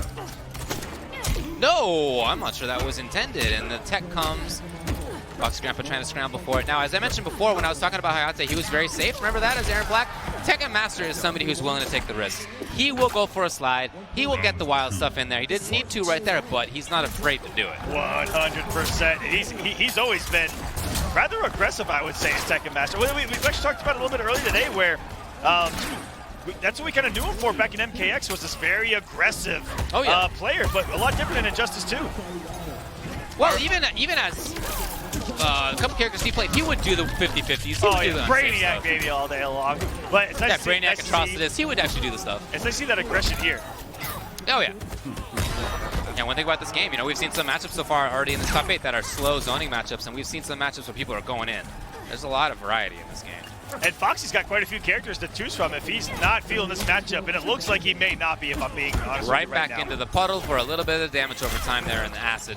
And yeah, there's a little bit coming out of Foxy. He needs a lot. Wow, he's actually taking damage. No, look at this life bar. He's bleeding Will right he now. die? Oh my god, he almost did. You guys just witnessed Reptile's appearance in Mortal Kombat 11. That's all you're going to get. The Acid Puddle and TekkenMaster ties us up at 1 game apiece. And what a TekkenMaster way to finish it with the disrespect on the frames right there. So shoutouts to him. Now what's it going to be out of Foxy as a potential counter pick to Erron Black? Who do you think of his other characters would be the pick here against Erron? He's got Shang Tsung, obviously, and I'd say Kung Lao. I think those two are going to be the primary ones. And before I can even give you a chance, Can't even get it out. Yep. it's going to be Shang. He went right to this character. That's what he's been playing the most. Shang Tsung. In fact, I talked with him, yesterday maybe, and he said that he just expected to play Shang Tsung. He didn't figure he would switch around. Of course, he is in this top 8 here. Round 1. Fight. Now let's see how he handles it. TekkenMaster as Erron Black is going to be able to get through projectiles with Scud Shot. This is a big part of it, but that corpse drop is not considered a projectile by the game, so he cannot counter that with his stance, which otherwise just automatically counters projectiles. I'd be one of the reasons behind the pick. Oh, can he? Well, he didn't flawless block. That might have been the problem right there. Went for the low into low. He can also do an overhead there, although it's much later. Yeah, and being able to walk forward on that, I think he's character dependent, if I'm not mistaken. Ooh, gets the back 3 up 4. Right, I And mentioned how he's FoxyGrampa, willing to what a take pick. those risks right there. TekkenMaster just the slide. Yep. Just did it. Yeah, slide. Just do it. Fight. Looking like Daddy Sub-Zero from earlier. Oh, get that out of your fingers. Come on. Come on. Put the spear down, Leonidas. That would be unfair. It would be. You can just pick stuff up off the background. Do they allow that? Got him. Trying to duck under, and that's a lot of damage potential. And there's no breakaway available, so that's a lot. What a recycle Oh, of the acid. is he dead? And this is Is max he dead? damage off it. That is absolute death. Yikes. That throw in particular leaves you on the acid for the entire throw period. The other one puts you out after a little bit. So that's max damage right there. For TekkenMaster. Oh, whip Big punish. Lovely stuff. That's something I expect out of FoxyGrampa is the ability to just walk right out and get the whiff punish. Fantastic Footsies player. Oh, massive hitbox on the explosion of Got the him. body drop too. Everyone expects the whiff behind them, and it most certainly does not. Trying to roll away from the mix-up, and TekkenMaster had it scoped absolutely. He puts him into the dip yet again. Oh, man. Oh, here we go again. So there's a throw that kind of puts you out of it at the end of the animation. That forward throw, the back throw is the one that really puts you on the ground. Okay, he actually went for the amplification right there. Now it's coming down to the wire. And you know, and I was just going to say it, but yet before I could even get the words out of my mouth, it was the fatal blow. And that is always a threat at maximum range. As soon as it's there, it will go full screen. It's fast. It's a high. It blows through projectiles. Or, well, he'll absorb a projectile and keep shooting anyway. You know, that was a situation. I'm a little surprised to see FoxyGrampa being active. Yeah, it looked like the startup of a scroll. It looked like he was summoning the scroll too. It looked like he was picking it up, ready to drop a body. All right. But you're right. That's a huge risk. But, you know, it's just a mental mind game between the players. You know, you can sit there and say, you know what, dude, do your raw fatal blow. I'm ready for it. I'm not going to do anything. Or you can be active in that situation, like you said, it's the surprise, and try to catch your opponent off guard. We blocked low just for a split. Oh, okay, watch the legs. Yeah, that's what I'm talking about. He's willing to do it. That was incredibly risky. This time, FoxyGrampa was doing nothing at all. He just ducked right under the boot, the hammock, lying on down. Oh, comes crushing blow 2, and that's going to be the kill. So smart to change that string up as the punish in that situation to do the damage. Shoots him, and now it's on TekkenMaster to try to make something happen here. You see him moving forward. He doesn't take any damage from that puddle. He's got special boots. Foxy's had this entire field or screen to play with as far as backing up, throwing these projectiles. But I don't think you want to do this for far too long. So you're going to find yourself in the back to the corner, blowing up the forward attempt too. A reminder, it is a high. Yeah, he got there beforehand. No, that's not exactly real. Again, the hammock. He's really enforced that banana or hammock mix-up. Plus frames. That down force hard to stop in that situation. And the switch from Foxy, we got ourselves a counter pick war. 2-2 again. Game 5, back-to-back here in top 8. And I think we're going to see another switch. Nothing but switches. I don't know who I would like more in this situation than TekkenMaster because he plays so many different characters at such a high level. And Shang players do talk about a matchup that they do not like. Okay. Geras. Okay. Shang Tsung. Guess what? Geras. Guess what? He went exactly as you expected. It's Geras. So in both matches, both between Semiij and Tweedy, here in TekkenMaster and FoxyGrampa, we see the person who wins game one getting back to that character in the final game. Just going around the wheel. Round the wheel, man.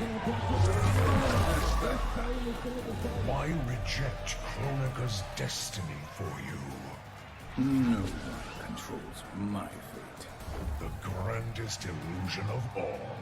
Oh, that's a good intro right there. Now, what about this is tough for Shang? I would think on paper, maybe just a sand trap. I'm actually not even 100% sure. I don't think that it punishes the up skulls from certain distances. Not 100% sure. Well, we'll see. So far, FoxyGrampa has actually really done well. He's been playing this mid-range to distance game, and it's been playing off. Okay, well, there's one way to do it. He's got the punish into a ton of damage, as you can see, about 32%. Got him, and he confirms it, of course. I would also think that anyone that plays any character would say that they wouldn't like this if Geras hits them. Right, for sure, yeah. I can say that about every character I play. Pretty good character. I don't like that matchup. Why? Because if I get hit, I die. Yeah, that's tough. Oh! It's not quite enough yet, and that was it. There was no defensive bar to avoid chip, and so it's match point FoxyGrampa. It's a lot of damage, honestly, yeah. Keep in mind, again, this is loser's side. Those body drops are down twos full screen, essentially. Here we go. There's not yet enough breakaway meter. So FoxyGrampa's gonna have to take this. That's 320-ish, 330. Okay. And he keeps those B&Bs so simply. He doesn't go for the flashy stuff, the extra 20%. He doesn't go for the gauntlet load. That's what separates him from a lot of the gear systems when it comes to combos and setups. He keeps it simple, but effective. Oh yeah, corpse drop is minus 22, so that should be a punish with sand trap. That's right, that's right. Yeah, we saw Michelangelo earlier today specifically switch away from Shang Tsung for that reason. Yeah, from Shang. He went to Sonya, and he got dunked by Geras. You know what happens? Any matchup, it can happen. Whoa, beautiful blow up of the gauntlet attempt here, and FoxyGrampa just a couple of hits away now. Can he do it? Oh no! He's gonna be a little bit of blow. No, guaranteed in that situation. TekkenMaster sent us to a final game, final round.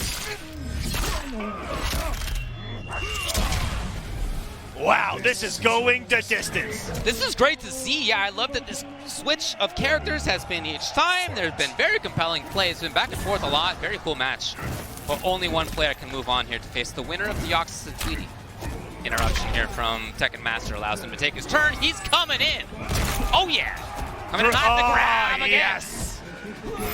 We call these Geras throw loops. Geras loops. It's what's for breakfast. He walks right forward, and he does get the confirm. TekkenMaster takes some damage right there. Trying to move forward. Okay, the jump kick is a very difficult button to anti-air. Look at that interruption right there. How many times have we seen TekkenMaster vary that string? What a block on the overhead there, too. Got him. Now breakaway, probably. Yeah. Comes. Underneath. Whoa, with the back 3-2. Never seen a Shang actually attempt that. Oh boy, TekkenMaster's bringing it down to the wire. He got it. This is probably it. TekkenMaster, all he needs to do is get this one thing. Bam! And TekkenMaster moving on. Getting the win over longtime rival FoxyGrampa. 3-2. Final hit. Final round. The whiff of the fatal blow is what separated it. Off of a jump-in, you can flawless block 1-1 and punish. Off of a jump-in, there's 2-4, which is confirmable, but also flawless blockable and punishable. That's right. So really, that doesn't have too many options off that, but the opponent has to show that they can blow up all those options. Oh! Whoa! So I'm telling you that the future of this matchup may be in back 2-2. Yeah, okay, sure. It's good. Also hit confirmable into the choke. Yeah. Safe on block. Yeah. Mids. Yeah. But I'm not too sure if we're that deep in the evolution of Geras. Well, look, Deoxys seems like he's handling things fine. Oh, he's loading the gauntlet. Oh, yeah. Oh, what a duck! All right, I see that. Tweedy just overextended, was hoping to catch the end of that gauntlet charge. Did not work out. Now, for those of you at home, why you see Deoxys go for that gauntlet charge very early in a match is that the longer he charges it, especially the max charge, it's that gauntlet, any move that utilizes that gauntlet is going to do extra damage. Speaking of, there's that big old backbreaker. And there's a very weird, Waste my time. I don't know, property to it, in that when you're in a temporal advantage, when Geras freezes you, anytime he hits you with it, it's not going to go away. Right. Whereas if you utilize a move with that gauntlet outside of it, that buff goes away. So he can really stack damage and annihilate a health bar with it. Well, right now, Geras is caught in the corner. I spoke too soon, just like that. He's out of there, and that. And now look at here. That's Bam! splash. Bam! And exploded! And he went for the reset too! That was kind of dirty. Ton of damage into a standing reset as well. Yeah, that's pretty solid. That was over half health in that setup, by the way. Yeah. Meterless. And the buff is still there on the gauntlet. Deoxys, that was dirty. Oh, okay. You know, when somebody feels that they need to do that, I feel like it's kind of a negative tell. But Deoxys is taking damage here, and so Tweedy, you know, that's the point of it. Get a chance for him maybe to build it. Even here, I'd feel comfortable. I'm like, I know my opponent's on tilt right here because they felt that pressure. And here is immediately back to work. There it is. And we talked about that. This might be a bad matchup, but it's Geras, baby! Oh my god! Oh! Geras. Not the eyes. There's so much eye violence in this game, dude. There's so much violence. Well, that's true. I don't think there's a body part that hasn't Yeah, they're basically all in trouble. Yeah, they all are. Fight. No body part is safe. Awesome first game right there by Deoxys, who, as I said before, is the only person remaining who has not made an EVO top 8 before. Here he is, into kind of a funky delay charge. Yeah, I think that was just an error. He actually missed it because you can't get the full charge and you're still in hit stun. Yeah. But you saw him get it late. He was staying there for a second. Error, yeah. But you know what? I think at the end of the day, shake it off. You still got your gauntlet loaded. Yeah, you know, it's all right. He's in trouble right now, certainly, but he has the ability to recover. We've already seen that. Oh. Stepping on in, finishing the string, and now it's Deoxys' turn. Will there be a break here? No. Funky choice. He kept that really simple. Yeah, that was super simple. Deoxys with the grab again. Boy, he's working on a comeback all of a sudden. Where did this come from? That's Geras. Now, he has the gauntlet loaded and a fatal blow. Okay. I'm about to say, any hit in a temporal advantage, round over. Down two, fatal blow. That would have been like 500 plus. Approaching. Tweedy trying to find the... Oh, okay. Oh, Look at this. Tweedy all of a sudden is an offensive buzzsaw compared to game number 1 where he was the one getting dunked. Now he's in there constantly. oh wow, what a whip punish. And here we go. Bam! Bam! Hey, exploded! Hands came off the bar. Unbreakable 366. Exactly. Yeah, that's a huge part of why that's strong. Got it. That's not a punish, but it is her turn to move, and she got there first. Excellent throw. The very hard to tech back throw into the corner. Coming in! Forward two no. into gigantic no. damage. Oh, Actually, no! maybe. No, he's not going to go for it. But still a ton of damage. Look at that, 420. Oh! The random one again, and this is probably going to do it here. Is that enough? There's a lot of shields. There's a lot of shields. It is enough. That still knocked off a lot of damage there. I'm surprised that Deoxys was able to time those perfectly because you saw the shield with the shield around it, meaning that they timed those perfectly. The closer you are to really just framing those hits of the fatal blow, the more it's going to take take away from or do in damage. Yeah, in this game, supers like that are still interactive. You still have to press buttons and to get more damage or to shave off some damage. All right, he went for the low just as a blow up right there. Yeah, it hit. Here he comes. Hoping to see that she had pressed a button for a huge crushing blow that can come there.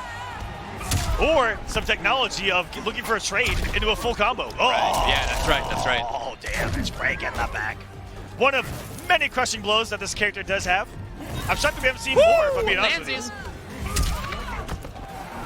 He's back in, not for long. Tweedy's now got a chance.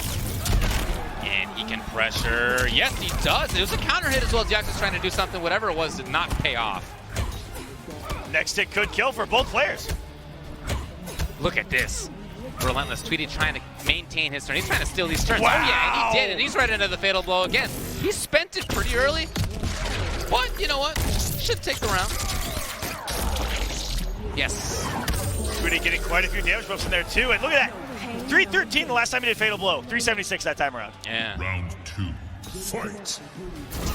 Oh! What a call from Deoxys! Oh my goodness! What? He just did it! That was an actual, like, frozen in time. Yo, have you Stop. ever seen somebody play with that in footsies? That's his footsie right there. There he goes. Oh my. Deoxys with the funky choices, but it's paying off out here. He's got more pressure after this forward throw. Oh, little late. Yeah, here's Tweedy now, finding those moments. That's one great thing for Jacqui. She can vary her timing so well. Again. Oh boy, you are done. No? Okay. I don't know why he went for a reset right there. Did he not want to send him flying across the screen with the second down too? Fight. Early on the anti-air, so he gets dunked. And now Tweedy's in here. Oh, he actually chooses to load up the crushing blow. Now because of that, next time he gets a hit into the clinch, it'll be a ton of damage. But of course, he gave up the positioning. Now, free gear spares at home. Well, you could have done a situation off the temporal advantage. You can jump kick over, get it down 2, and then finish do another down 2 and then the combo. Or any kind of ender in that situation. Here's Deoxys trying to make something happen. Yep, got him. Corner. Side switch. Yeah. And look at this. Deoxys now is the one running away. Got him on the huge jump in. Check out the dammy. Massive aggressive. Oh, he didn't do it. Right there, and another wake up 1-1. Uh-oh. What attack? Are you kidding me? Yeah, he's ready for that? I mean, what do you do? Look at this. Keep it up. Yes! Oh, he had to get out of it. That would have been a crush. Deoxys. Oh, with a scramble, boy. It's like the reverse of a scramble. Neither one wanted to press the button. He's got it on the land. And he's ready for another one. Be forgotten. And then he's just like, he literally leaves the scene of the crime. Yeah, he's out of there. He's not on the stage anymore. It's all right, man. She's got another pair. It's just eyeballs. She'll be back. Another unsolved murder here in Mortal Kombat Top 8. She's back here with at this. EVO 2019. Yeah, it's fine. This has gone down to the wire. Almost all of these matches. That was 1-1 final hit. And Deoxys is up 2-1 on Tweedy. Talking about his first Top 8 here at Evolution. He's playing great. Playing like a veteran here. Yeah, he really is. Well, as I said, he has already won two majors this year. That's definitely going to give you a little bit of confidence. How many times he's going to have the cojones to wake up with 1-1, and he's 3 for 3 on it in the past. Charging it up. Yeah. Cool to see the development of Geras. When the game first came out, people were rarely doing that. They were just going in for the regular big damage, but now people are, we've explored it a little bit more. Yeah. I like how he's like resetting the damage to, if it works, really doing more. 100%, yeah. Tweedy trying to find something here. Oh, got him! Over it. Going overneath that sand trap. It's as if he is inspired by some of the new era ways of playing Geras. Yeah, that's right. If I'm being honest with you, you're very reset happy on the temporal advantage. Yeah, now we see the payoff. Well, he missed it. Oh, wow, shout out to Tweedy. Maybe that's why he's doing it, because he can't do the combo, David. Got him. You know what? I gotta say, a taste of his own medicine right there coming out of Tweedy. Tweedy waiting. Yeah, I think he might have been hoping to see a jump, but nothing came. Now he's got the corner yet again. Deoxys. Okay, I mean, these guys are just waking up with buttons constantly. Not that time. Here we go. Okay. Now he may kill if he just goes for Fatal. He does. And actually, Tweedy expected it, and he did not do breakaway. Very smart by Tweedy right there. Fatal Blow will just blow up a breakaway. It breaks the armor that comes with the breakaway. So Tweedy knew what was coming, and he's just like, all right, fine. You know what? You spin your Fatal Blow, I save my meter. Go for it. Exactly. You save your meter. And that's what you see a lot of top players do is even in situations where something's not going to kill or could kill, they'll save that defensive bar in that last round rather than hope on it or pray on a comeback. Deoxys is at match point. Tweedy's got to win this round and then yet another game. He's dancing in. Oh, yeah, there it is, the cancel. That's one of the most devastating things about Jacqui. Well, never mind. Let's talk about Deoxys' Geras right now. It can do the damage into the reset. She's trying to jump away.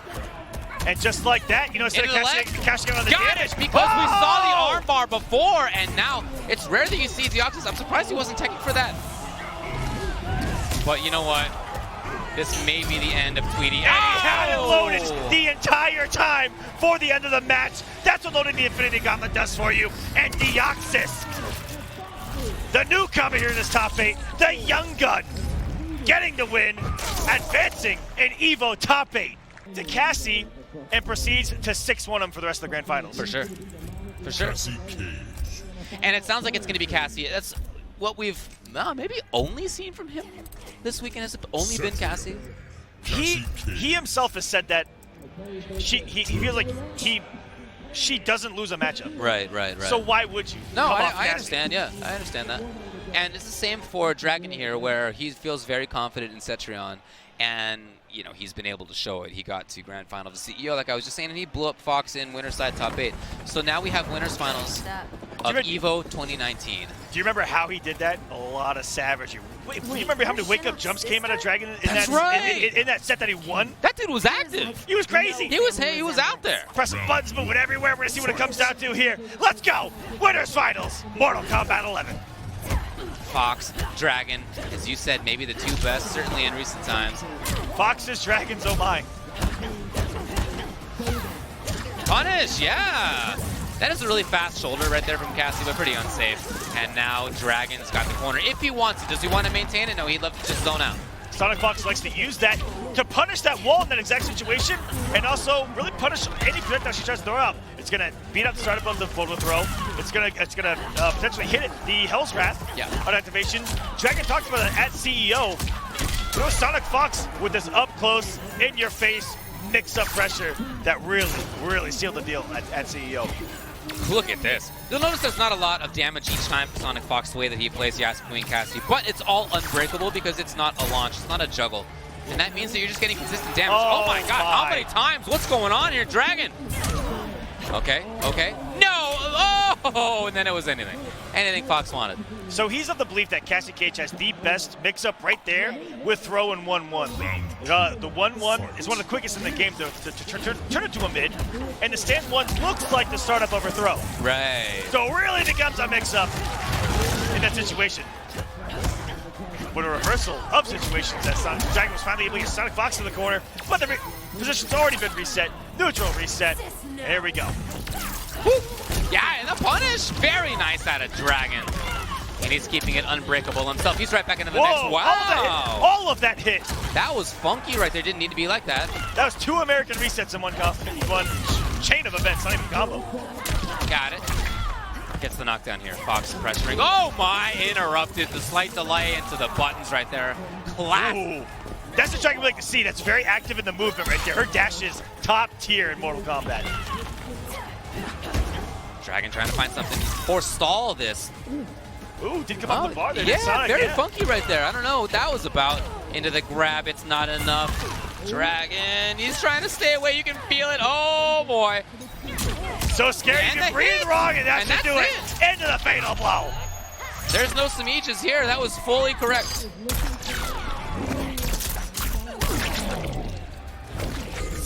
Going up 1-0 is Sonicfox. And you could feel how Dragon was concerned. Yes. You could feel it in his gameplay that he felt like he needed to back off, he needed to teleport away. Towards the end right there, it's almost like he knew it was coming. And a little bit of a history lesson between these two. Dragon for a year and a half straight in MKX ran into Sonicfox so many times in these situations. Didn't beat him for almost 2 years in his competitive career, early competitive career. That's right. And he got over that mental hurdle very late, right before Injustice 2 came out. And has been able to do well since, but you never know if a taste of that mental block might still be there. Just the fact that it's Sonicfox that he has to play against here. Yeah, and at the last tournament that they played against each other and was in grand finals where Sonicfox was dunking, right? That's got to be something that he's thinking about at least a little bit. I'm sure that they've both been game planning for the eventuality of them meeting here. We'll see if Fox is able to reestablish that mental block of Dragon Air. Big, no jumping. Nice, that great anti-air for Dragon. Now he's got the corner. Oh, the duck, but then not into anything else. Wow, Fox has actually made that really work. It's so fast, it's just such a sudden explosion, and you're not expecting. Of course, in this game, if you're just walking backwards, you're not blocking. You got to press that button, folks. It's not just about walking away. Might be enough here. Wow, it's with the wall. Look at the hitbox on that thing. Okay. Round 2, fight. Dragon up around. I think Dragon's picking up a little bit on the momentum that he built in that second round of the last game, where he really started feeling himself, had the health lead. Here we go. Lost the from the fatal blow. You can't really be too mad at the end of the day when it comes down to just a hit like that. Teleports in for some damage and then right back into the zoning game. He'd love to keep controlling things. Fox threatening with the shoulder from that range. That might have been why Dragon was hanging out. Got it. Nothing else though. Didn't believe in it. And Maybe didn't believe it because he didn't have the offensive bar. We're still kind of building right there. Never know if that kind of stuff comes into play with these players. Tough spot to be in here. Whoa! Yeah. I say that as you get there. Why? I love that he got out of the corner first. You can't break away when you're just hanging out in the bubble up there, so that was a free escape. Yeah, good damage. No offensive bar. Life alert here, and just the swing of the forward four gonna do it. I love my toys. He's really made the mix-ups work out with a character in Cassie who is not somebody you look at and just checking out her moves. She's not built for that, but as you said, she nevertheless has really strong mix-ups. Yeah, she's really similar to Kung Lao with the throw. Because it opens up so much else. I love that punish. We just didn't get anything else. And now it's Dragon putting up the wall yet again. There it is. Hey, chase down, Fox. Oh! Got it. Crushing blow, too.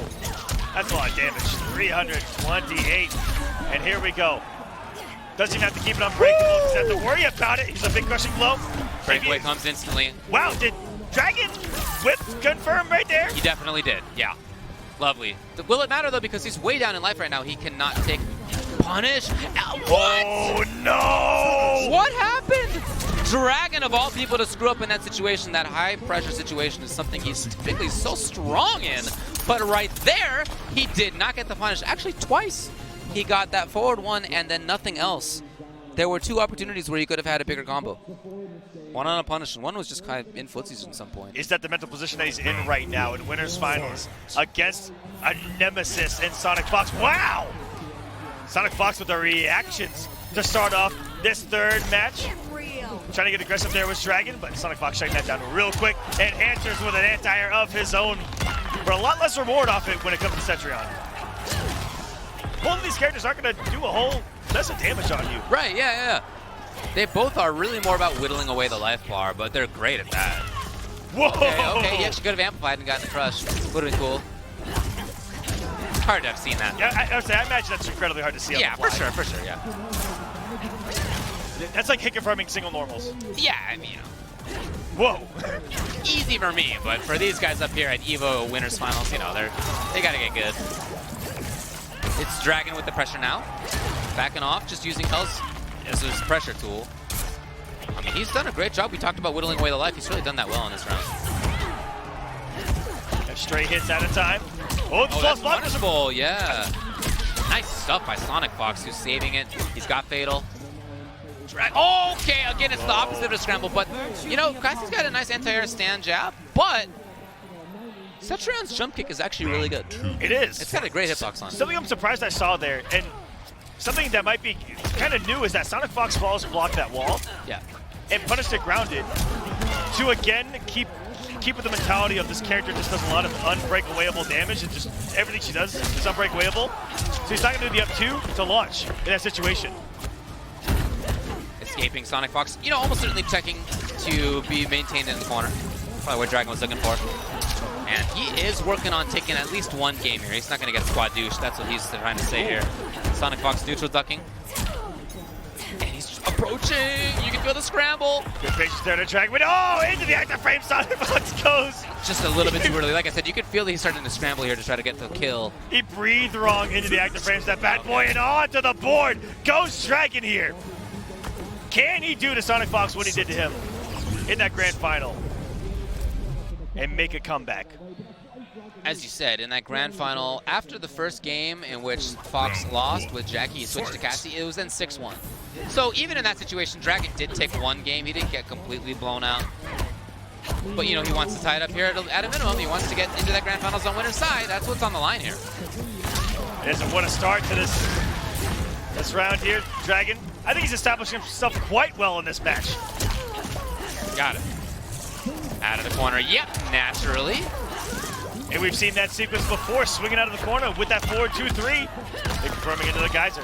Here's Dragon, and he actually is pressuring a throw escape, of course. Trying to maintain corner control. Fox knew it. Nice blow up with the stagger there. Lovely breakaway. No. What's scary about Cetrion's 1-1-1 and 1-1-2 is that it's so good to stagger every stage of it. And you have to guess which stage they're going to stagger at. That's true. Whether it be +3, I think 0, or -2, somewhere along that lines. Oh, Dragon threatened with movement. That was very funky. Sonicfox did not take the bait. He's got the grab. Eat a fat one. Okay. Whoa, Cassie, Okay, chill out, lady. Try to get the anti-air, and that's usually so good, but shout out to Cetrion jump kick floating right over it. Good harassment here, and how these two have been able to fight themselves out of the corner has been nothing but brilliance. There's a flawless block and flawless punish. block. Yeah, lovely stuff right there by Sonicfox. Oh, could add a bit more, but he's right back into the mix. Dragon's in trouble in the corner. Okay, oh, out of there, yes! He did not do the follow-up, worried about flawless block and then the punish. Very interesting, very interesting. So they're varying that right there. Look at this, Fox. He's in the corner now. Whoa, with throw, nice. He's the jump kick talked about. It's actually going to give Sonicfox a little bit of trouble here with the down forward. Going to send us to match point for Sonicfox.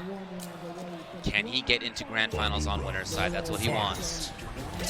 Has not won Evolution 4 NRS games in 2 years. Yeah, again, what a scrub, right? Can you believe not winning Evolution for 2 years straight? The audacity.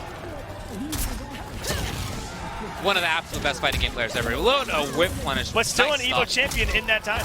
That's right, yeah. Yeah, nothing Cassie can do about that. Oh, could she not do shoulder from that range? From that second one, shoulder may have done it. Yeah, I wonder. Here it is, jump kick yet again, coming to the rescue, but unfortunately missed the rest, and this allows Fox. What momentum Fox that would have given him, He's scheming. If he finds the right hits, then the fatal blow for sure. And same thing for Dragon if he hits it one more time. Out of there, again, you can feel this moment. He comes in! -2. Yeah. Ooh, aggressive movement by Sonicfox. Dragon, he's close to even getting a chip kill right now. Oh, no! Not gonna be enough, no crushing blow loaded on that. Oh, it's a whip punish! What happened right there? I wonder if that was supposed to have been amplified something for Cassie, and then he was next to the interactable, which is the same button, because he didn't actually have offensive bar at the time. Wow. I don't know. That's what's going through my mind right now. What a potential error. Did he have offensive bar? I guess he must have, really. But whatever it was not the right call. And when that thing whiffs, it whiffs for 18.5 years. Yeah. Wow. I can't think of a better storyline here. No, yeah, for sure. It's into the final game here in winners finals between two fantastic players. The standing combo into a little bit more damage there, 230 or 23%. This is a different start too. Dragons won the past 2 matches, coming out swinging in these first rounds. But it's Sonicfox, and it's been this final game of the winners finals who's come up swinging. Punish, yeah, huh? Didn't have offensive meter for the rest though. Coming on in is Dragon now. And we've seen him sometimes go for pressure, sometimes back off. It's been kind of a spur of the moment choice from him. There he backed off, but Sonicfox is right back in. And Dragon gets shot in the dome. Now again, it's match point Sonicfox to get into grand finals on the winner's side. Let's see what Dragon has to say. Dragon, he's already come back 2 games straight. Does he have 2 rounds in him right now? Because he's going to need it here. There's a jump kick. It's been hard. Dude, giving him trouble. Right? See the lights. She just floats over. It doesn't even have the same animation as some of the most oppressive jump kicks, but it nevertheless is super good. Yeah, she almost does that old school Johnny Cage shadow kick animation. Yeah. Look at this. Really controlling the stage right now, backing off. Oh, okay, feigned it a little bit, then didn't overextend. What's scary about that sweep, you saw Sonicfox kind of fall for what the animation does. It moves her really far forward in the low kick, and then she like sucks back into where she first started. Lovely jumping right there. Couldn't complete the combo, unfortunately, but hey, he's right back into this. Dragon has no defensive bar for a wake-up here. He tried to press buttons. Oh, punish!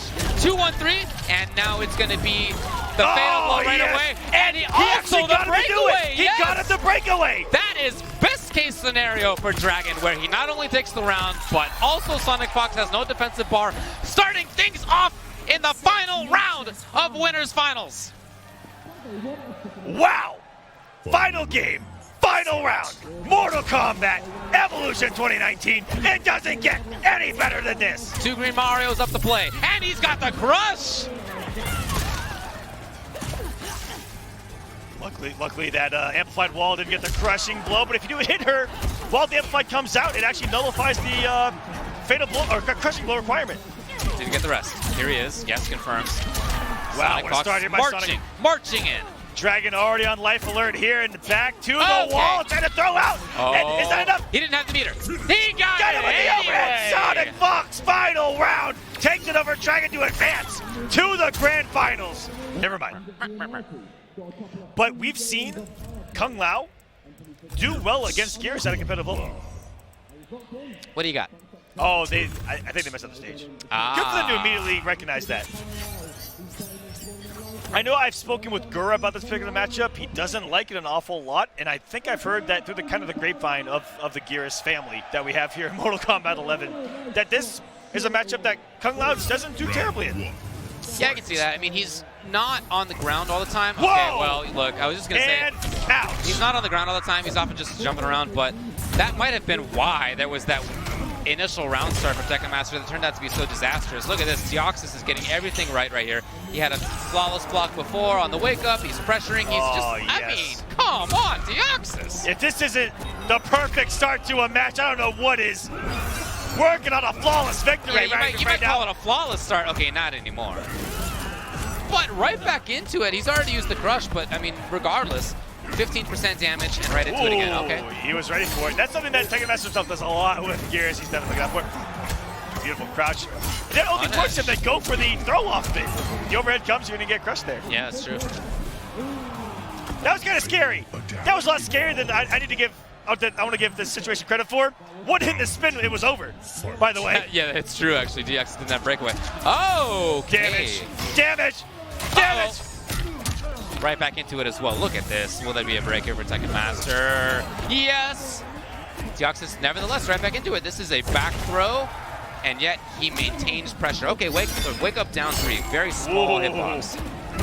Very Kung Laos have those kind of forbidden strings, but if you're not used to it, they're unorthodox. They definitely catch you off guard. Okay, we got an escape failed lined up here.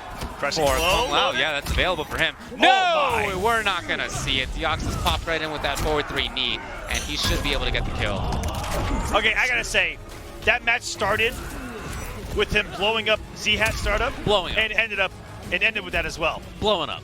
Yes. So that's a great way to take away that character's, I'd say, #1 weapon. And I think TekkenMaster is going to come off from here. Or believe in it and think that he just has to establish that Z-Hat. Right, Get the hit into it. So but trying it raw just isn't working. You can maybe make the Z-Hat work if you have, hopped over a bunch of sand traps. Maybe you get something like a dive kick punish on them. You also stay very grounded for what we thought was going to be the matchup. Right. It wasn't really how I thought it was going to go. So it is going to be a Geras mirror here in top 4 of EVO 2019. This is a character we saw a lot of when the game was new, and honestly is not quite as common right now. And yet, he's still very strong, and we have a mirror match right here. This is a funky one. Both of them are capable of punishing each other for the same tools. And here it comes. Already getting the gauntlet. Oh, no! Woo! To the reset. Already taken away half of the health bar and has a damage buff loaded for the rest of the match. I wouldn't be surprised to see 2 very different styles right here from TekkenMaster and from Deoxys. Yeah, and you see there, look at the situation. Oh, he screwed up the punish. That happens sometimes when you try sand trap and then press forward too early. If you look at the health bars right now, they both landed something in a temporal advantage. Right. And Deoxys loaded up damage buff for the rest of the match. Jumping on through. TekkenMaster is the guy you can always count on to take the risk at the right time. And he was looking for breakaway, but nothing came. It's not enough. Hello. It's close. It's not enough, though. What has he got? Rolling away. Deoxys has that fatal on deck. Yeah. Quick mix. And now Fatal Blow can kill. Oh, not quite there. The down one seals it. So TekkenMaster, like I said, he takes a little bit more risk. That's just his style in general. And he did take the round. Round 2, fight. Well, like I was saying, in that situation, that first round, they both started off with those different approaches to those hits. And TekkenMaster just cashed out, and they had the same exact health at the end of both situations. Woo! Of the Down difference four between underneath. the two. Yeah, oh man, that is just a ton of damage. Twice! What a wake-up button from TekkenMaster! Twice, Deoxys has dropped that pickup. Maybe that's why we see him go for that down 3 at the end to keep it grounded. It might just be really tight. All right, well, a little bit more conventional right there, 43%. Conventional 43%. Conventional 43%. Yeah, that's what I'm talking about, right? Yeah. Casual. Can't anybody do that? It's easy. Yeah, simple. Deoxys is looking a little bit stronger. Fight. Got those hits. Like I said, oh boy, nobody wants to sand trap first in this matchup. the differences in those first hits from the two meant that Deoxys has all of his extra damage for the rest of the match. And that's definitely going to come into play if he gets the hits. Oh no! He tried down one into it. Yeah, he just screwed up the timing, unfortunately. So Deoxys with a great punish right here. Yeah, and right back in there. Casual 43 you talked about? No big Casual! deal. Oh, okay. Jumps out yet again. I'm talking about TekkenMaster taking risks. Deoxys will break, yes. What a call out. I cannot believe he just called it a stand one stagger out of Geras. Got him. And there's no breakaway available now, so TekkenMaster's gonna get the corner. Gonna get pretty good damage, and he's got meaty as well. There's no, will he get it? He just gotta confirm the combo. He's done this 1,000 times. And TekkenMaster, the more conventional approach to the character, paying off there. Deoxys trying to get a little more flashy. That drop cost him so much. And early on, just wasn't able to get that damage out there. Again, a little bit riskier of a style from TekkenMaster. But yeah, in terms of combo roots. Yeah, combo roots and very setups. traditional. Yeah, right. Traditional. Game's like 3 months old, but that's what we usually see. And Deoxys has been bringing some interesting stuff. As you said before, something we were used to seeing at a new era, the other Geras. Yes. You know, this game's been out for 3 months, but we've already had like 100 tournaments for the game. We've seen quite a lot of all these characters. You're right. And shouts how active that the community's been. You know, even outside of the pro competition, so many events out there that are happening. Try to get in there in time, not quite on the roll. Again, the jump. The jumps have actually been killing Deoxys 3 times in this Geras match. TekkenMaster has jumped out either on wake up or in what should have been Deoxys' turn. Either wake up, jump like we've seen kind of develop throughout the games. Early development say, whoa! 422 from downtown. Not a lot of people know that 422 does track about 3/4 screen. But what's cool is if you try to finish the string, he just whiffs like the air to end it, like you saw there. He's too far, yeah. And then Deoxys this time with the jump in read. Didn't have any offensive bar to try to get anything going. Didn't have fatal. Oh! Wow. That's right on the dot of if he can get all the damage. Just a lot of shields. Yeah, there's a big shield. And it was enough by actually the pixel? Right on the dot. Wow, okay. Round 2. TekkenMaster's Geras. His counter pick with the mirror match. Didn't get the rest, that would have been cool. Now Deoxys is the one to interrupt. Oh! Whoa! One hit! And look at that life deficit right now. Hoping to see buttons, nothing came. No breakaway to TekkenMaster. This shouldn't be enough for the kill, but It's close, not quite enough. And he rolls away, but no dice. Deoxys knew it was coming. So Deoxys is fighting back here, as it's tied both 1-1 in games and in rounds. So smart in that situation because you know TekkenMaster knows if he's going to walk up 4-2-1-2 something, that's going to chip out. But roll was the only option to avoid that situation. Deoxys making the read that he was going to make the read on that. Wow, fighting games. Got him. We already saw that. Come on, man. TekkenMaster tried it, and you shut it down. Now you tried it as well. Another one. Were you here earlier when Gur did, I think, 5 or 6 in a row with Geras? I was commentating that, man. Yeah, that was my goodness. Oof. Yes. This character might as well be a command grab character, even in the variation that doesn't have a command grab. How many body all day. splashes did we just see in a row, by the way? back and forth between the two. Oh! Again, neither one really wants to take the big bet. We have a huge scramble situation going on right now. Yeah, they both feel it. The jump again! one! The Another fourth one! time that TekkenMaster has done it with a jump in a very, very unusual situation where Deoxys just was not expecting it. It's come on wake up. It's come between strings. Off of staggers, in the middle of strings. Oh, yeah. A lot of Wow. funky timings right there by TekkenMaster, and that's a huge part of why he's up 2-1. And it's not a conventional spot to jump. No. You block a stand jab, and Why your did you action is jump. Jump forward. They're going to stagger it. I know he is. Yeah, well, he was right. Yeah, I mean, I mean, he's been right. So now for Deoxys, it's going to be Geras, of course. He's just gone back to character select to take a little bit of time to think about it. But, you know, in his point of view, a lot of stuff has been right. A lot of stuff has been right. And yet, in those crunch moments where feels scrambly, where TekkenMaster makes a big read on wake up with a jump forward or something like that, it's been TekkenMaster getting the right call and not Deoxys. in those situations. In those situations, yeah. I actually forgot which Geras threw the other Geras. Uh-oh, in that yeah, we got- situation, all and they threw right. each other at the same health. What do we got here? All right, so the one on the left is Deoxys. Yes. You have the one on the right is TekkenMaster. Yes. All right, got it. I'm going to try to keep that one in mind. Similar gear load. This is a little tough right now for me, all right? A little bit. Trying to make something happen. Okay, Wow. okay. What? Wow, Stan went directly What? into it, into very funky. What in the name of belief is that? He was right. I mean, what can you say? Ducks it, and Deoxys gets the punish on this as well. Now, it's not enough to kill, but still he's in a great spot. Oh, yeah. What's the call by TekkenMaster? He rolls! First position, and there's another one. 2 hits away for TekkenMaster to kill here as well if he finds the right combo. Really only one if he wants to come off the fatal blow. There it is, though. Deoxys finding the stand one. Did Days do the same mid-screen pop-off, too? Yeah, like he got up and did the fist bump, and the Yeah. other Geras was like, yeah. Oh, yeah. And he actually does do the side switch. Forward one, not the rest. Didn't believe it. And now TekkenMaster. Oh, look, Deoxys may have learned jumps are killing him, so he's the one who jumps in this time. It's the first time we've seen him do the gauntlet load late. Wow! Taste of Deoxys' own medicine in multiple ways here in this match. Yes. Trying to trade. Oh, no, I'm sure that was an error. That was probably supposed to have been flawless block up 2. Honestly, at the end of the day, it Supposed to have been probably that. was. And look at that quick reset. That still does as much as I think the B&B is going to do. That's what's so scary about that loaded gauntlet. But it hasn't faced TekkenMaster.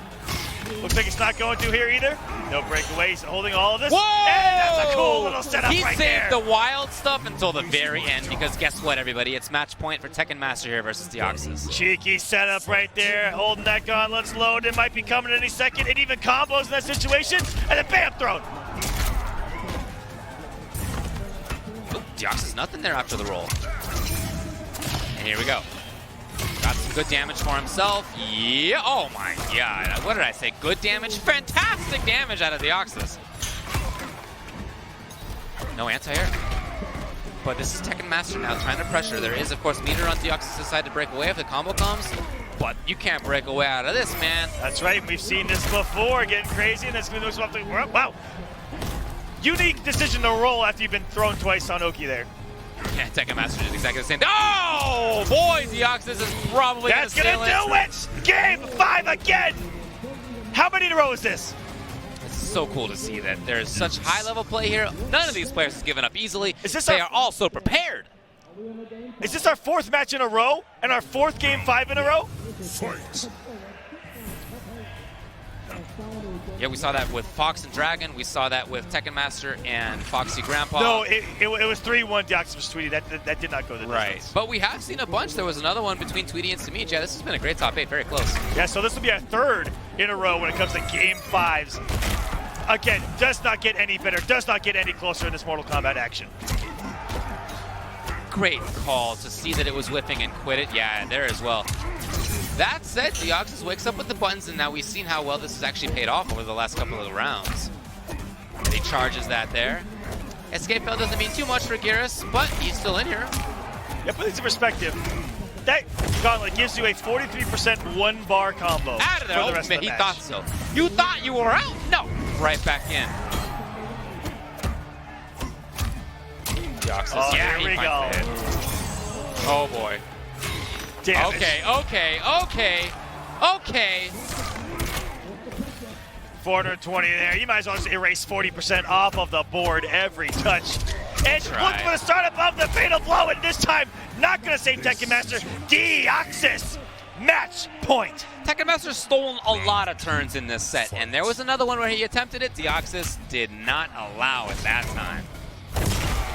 Here comes TekkenMaster trying to pressure. No, and this time the keep up, we saw TekkenMaster screw that up before. Deoxys got it right. You're not going to get a lot of damage at all up 3 conversions, but hey, something is better than nothing yeah, there. of course. Don't leave that damage left on the table. Oh, Nice. if you'd have committed, that would have been a crushing blow. It would have. That would hurt. Oh yeah.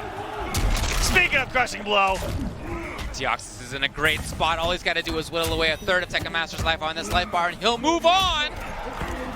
almost got the air to air too, and I think that he knows he's on some of those reads that TekkenMaster's been making in this mirror. He's got to get in here. The roll into nothing. Oh my God! The Landsy's punished with forward 2. Now TekkenMaster's doing the work. There's no breakaway. Damage. Okay. This is gonna scale heavily. It will. I'm not sure. I think he's alive. I'm not sure. I'm gonna be honest with you. He's alive. Yeah, he's alive. Ah! Oh, he lives. Yeah, he lives. Not by much, but he lives. Now you guys are And now taking it that home. gave Deoxys fatal blow, which may not have been a great call punish. Yo, he did not. Oh, he's doing sand jab now. Let's get it out. Oh no! Chip, yes! Final game, final round again. Mortal Kombat, baby. Final round. Fight. That's right, announcer. Somebody moves on into losers finals, and somebody's out of the tournament in 4th. This has been an absolute epic. And yes, down 1, interrupted right there. TekkenMaster, all of a sudden very interrupt heavy, very staggery. Whoa! Okay, folks. Back-to-back flawless blocks. Here's TekkenMaster. He's got the chance. This is a forward throw. He maintains being in the corner. Yes, and again. Grappler Geras, even with normal grabs. He's been very aggressive with those. Even the crossbox action. Okay, blood up here. Can't break away during temporal advantage. And right back into the mix is Deoxys. The block. Can he make anything happen here? Oh boy, the crowd has gone silent as they know how much is riding on this moment We're here. all holding our breath right now. It's not enough. It's not enough. Deoxys is in big trouble. The next series here. What's the choice? Either way, defense, offense. What do you got? Oh, the sand too.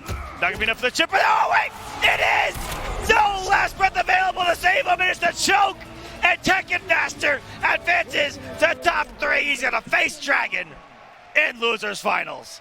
To go up against Sonicfox, but before that happens, we got to get through the losers final itself.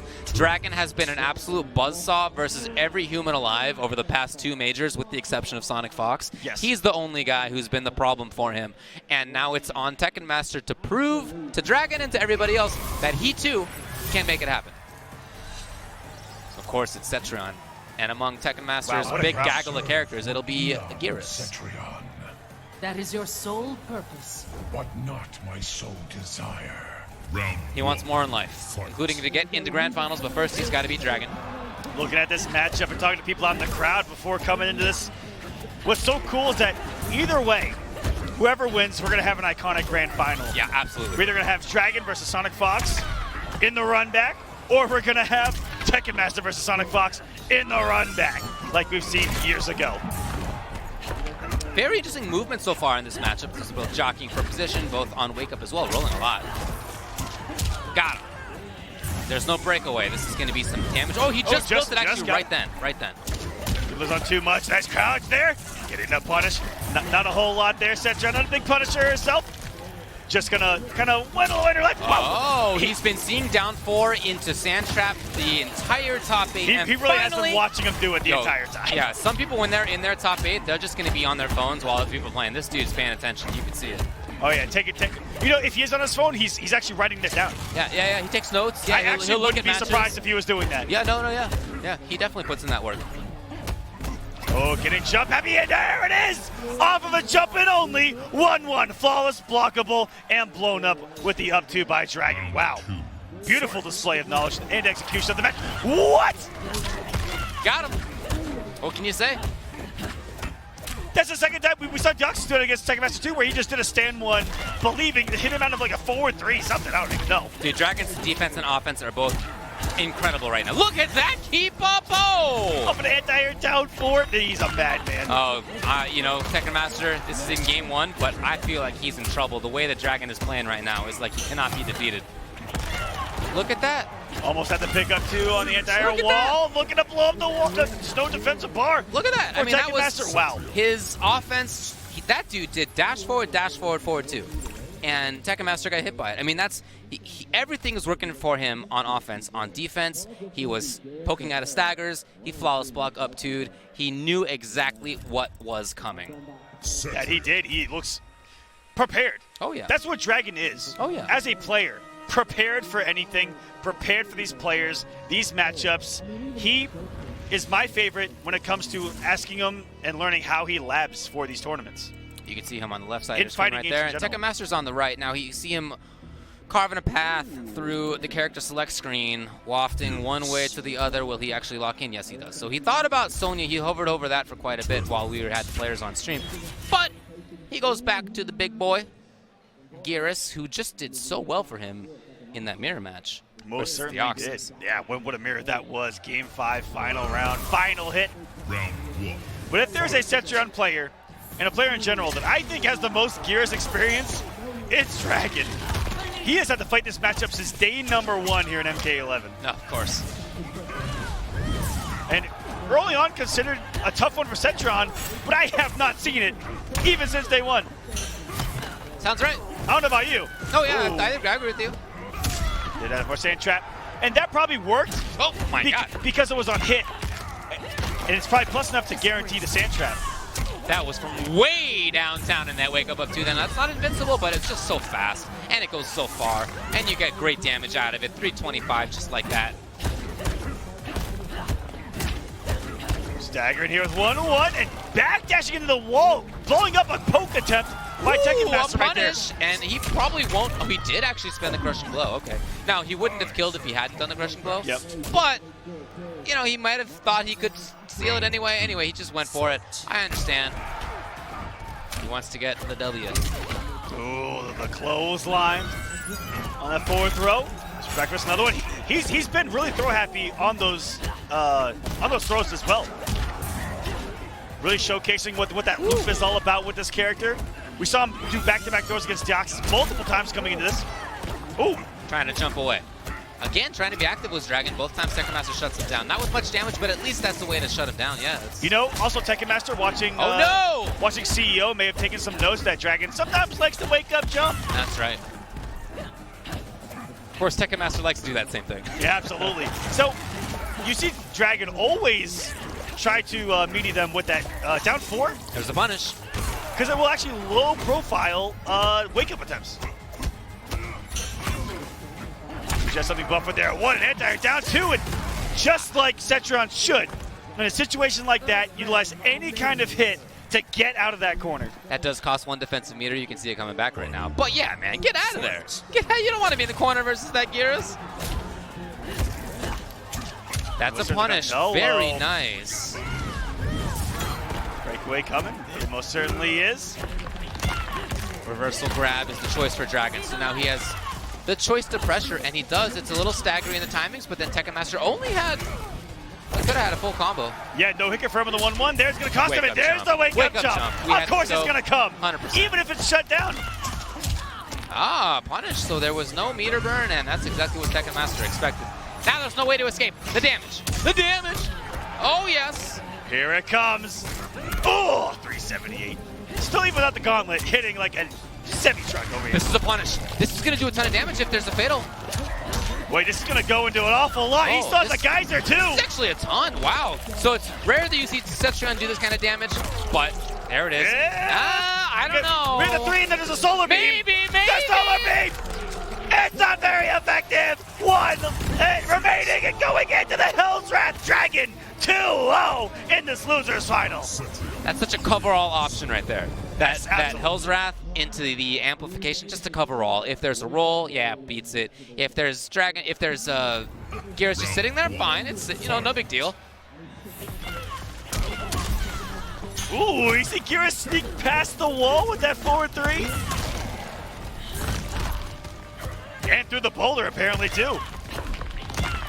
In my head, this doesn't feel like a blow-up, and yet it's 2-0 right now for Dragon. That first game felt like a blow-up, but that last game really felt a lot closer. Yeah, very close. I feel like it definitely could have gone either way. Yeah. But talking to Dragon before this match started, he was very confident, very poised. He said that the nerves aren't there. Okay. And oddly enough, he said, wow. Oh. False block right here. He said that if he gets nerves, it only makes him play better. Okay. I think I've never heard that from a competitive player. Never heard that before, but that's cool. That's great for him. Tried to make something happen there, TekkenMaster. But Dragon evaded a little bit, got some defense. Here it is. There's no escape. Should be the round for TekkenMaster, and it is. And even better for him, he's got the corner. Most certainly does here. He's gonna try to bully him, or is there enough space for Dragon to get a teleport out? But Sandshot might be in it. Might be a mix up and. Didn't do far away teleport. Didn't come off the defensive bar. Almost got Dragon burned there. 30%. About as usually good as it gets for Cetrion. Tried to keep it up. That would have been. Here's a great chance. No! And he actually overcommitted. The punish string comes. That's the crushing blow. And Dragon gets even more damage out of the crushes. Oh, yeah. 40%! Wait a minute. Cetrion doing the big damage? Not something you see every day, but on those crushing blows, you're never gonna see it. And he does it on a special move. Yeah. Got him. Oh, boy. No, it's not for death. And then the Hell's Wrath comes out. What else would it be? Dragon's at match point. Just like that. Can he get his run back? He told me he wants to do to Sonic what Sonic did to him at CEO. Okay. He said it. Okay. He said it, David. Well, these guys getting through TekkenMaster. It's not over, but with things like this, Ooh, wow. Weird drop for the second of the geyser. But I love his conversions off these straight anti-airs. Down 3, down 4, down 1, stand 1. He's got them all. Got it. Yes, we've already seen the crush, but nevertheless, TekkenMaster's close. Closes the gap. Got him. Now the throw. TekkenMaster trying to make something happen. His wake up jump again from Dragon. No, not this time around. Got it. Try to blow up the gap between the gauntlet. Got blown up for it.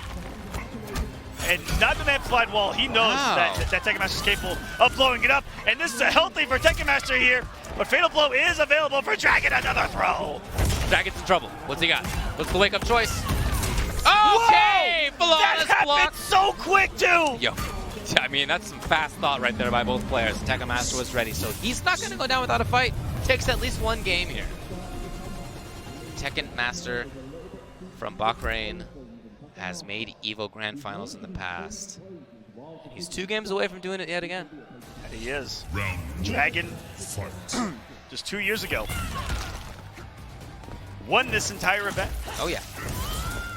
Is he going to spend the crush? Got it! Yes! Take that early lead, get that momentum built. Wow! Doing a really good job of varying between forward 3 and the follow-ups right there. I like that a lot. Okay, he was actually just out of range. I like the idea from TekkenMaster, but Dragon was not there. Oh, that down B was so kind of active and still made low profile that up too. Yeah. She plays limbo when she does her crouch normals, man. She gets low to that ground. Now we've seen TekkenMaster jump out of a bunch of things. This time he gets it again. Got it. Ooh. Oh, look at this. Okay. Fairly certain that that actually hit a wake-up jump attempt by Dragon there. I think you're right. Ooh. That getting a little bit risky with just throwing out the 4-2-3 wall. Wow. Again, from downtown. Why not? In those situations. That man flies in from Bahrain to get that up too. And the quickest in the game at 6 frames. Good games.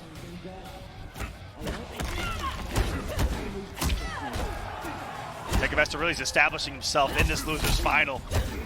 Being down 2 games, match point against you, and to stay alive, what momentum that could give you. What a shift, what a tectonic shift we're gonna see here. It really takes some fortitude. Oh, there is a punish on this. No breakaway? Okay, finally. a chance now for TekkenMaster. Yes, underneath it was Dragon. He's got a chance to pressure. As TekkenMaster has no defensive bar, which means no more falls, block up twos, no more wake up attacks, no more breakaways. Really good recognition of that whip. Didn't leave himself punishable there on the 4-2-1-2. Got it. And that's exactly how the last round ended. That exact sequence is what cost Dragon the last match. Yeah, super impressive by TekkenMaster that he's been able to do that consistently. He's in there again. Still controlling things. If he finds the right hit right here, it's over, and Dragon knows that, so he's prioritizing blocking at this moment. But right now, guess for the game. Oh boy! Both of them were pressing buttons The right room now. has become absolutely silent. We all know it, and yet again, no, the drop! No! Are you kidding me? Are you kidding me? How do you do the execution of falls block up to and then not the simple follow-up? Any button would have sent this to a game 5 right there. If he loses. He could have backhanded his controller and been in a game 5 right now. Can you imagine if he loses? Because of that. Oh, I don't want to imagine it, David. Because of that. I'm going to be honest with you. Don't you put that evil on me. Let's see. So he's starting off this round. All right. It is, of course, match point Dragon. There's an interruption. We've been seeing a lot of staggers, and finally Dragon gets right through it. As he puts his opponent into the corner, slamming him down. He's been calling them out since blowing up the 1-1 off the jump in. Look at this. His own staggers, and we're talking about some Cetrion offense right here. Oh, yeah. She's making it happen. It's party time. Is that drop going to come back to bite him? Oh, Look my at the God. momentum Dragon has right now, and the health lead on his second match point here. He's just rolling downhill. Okay, finally, TekkenMaster gets something. The grab. He's still in the corner, but no big deal. He gets a chance to pressure. Underneath. Oh! Again, Dragon knows that all what TekkenMaster wants is big damage. And you got that by hits, not with grabs. Here you go. Okay. Dragon's close to moving into Grand Finals. TekkenMaster's is close to the next game. He goes low again. That was it, dude. If that had been blocked, oh my God, I can't think about it. Next. Yes. One more mix-up away from both of these players right now. No fatal blow for Dragon. No, he's going to need a clean BMP. Has to watch on the break. Again. Low. Yes, that's it. Not enough.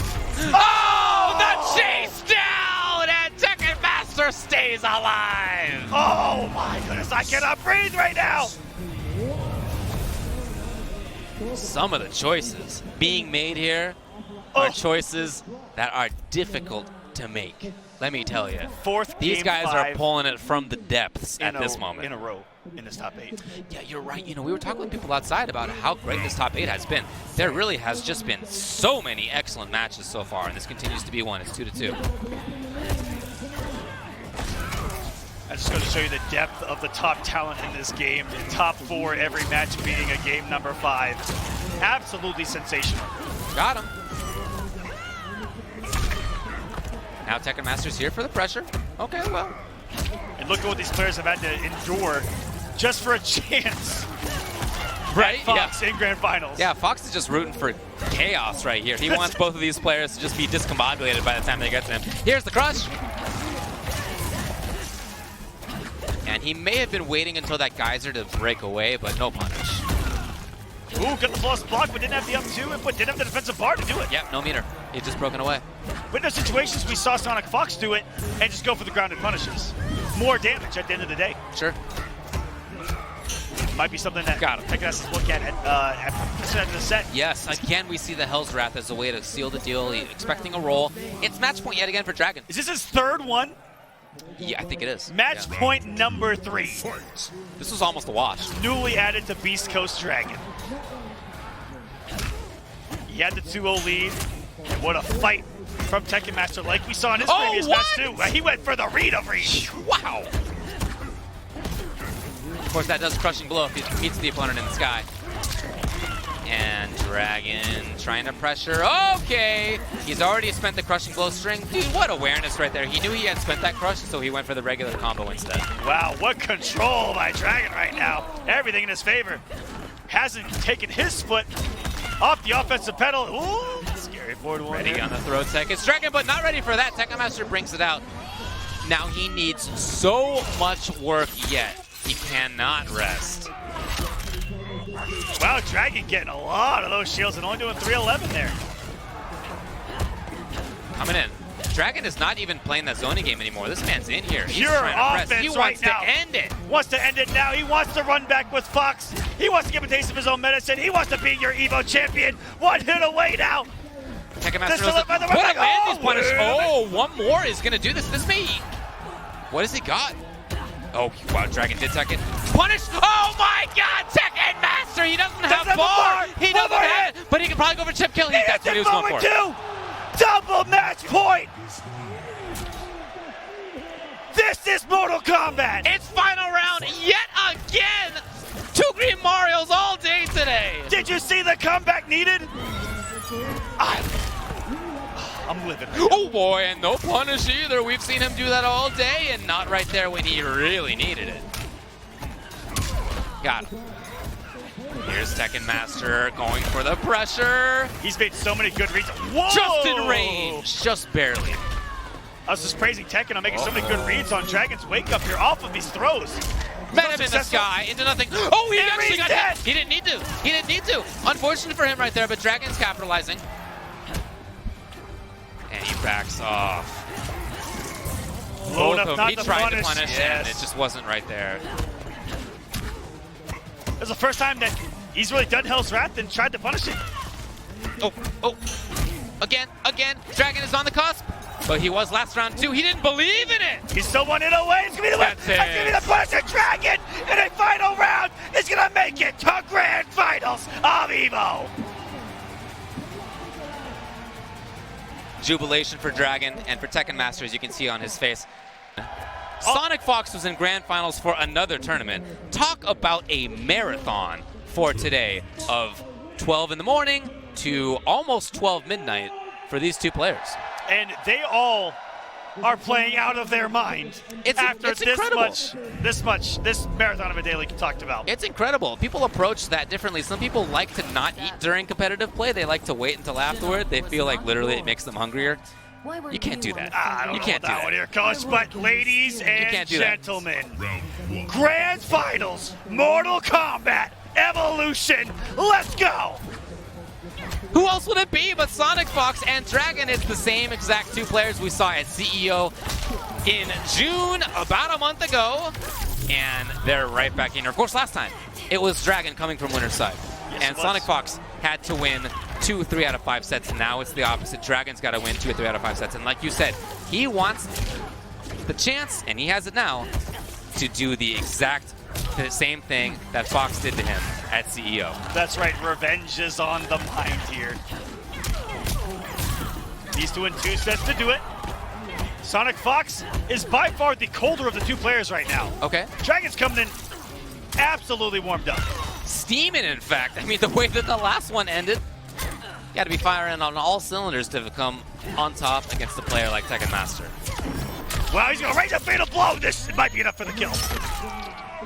Hey, you know what? I'm glad that Sonicfox found out about the skulls and the shields last week. That's cool.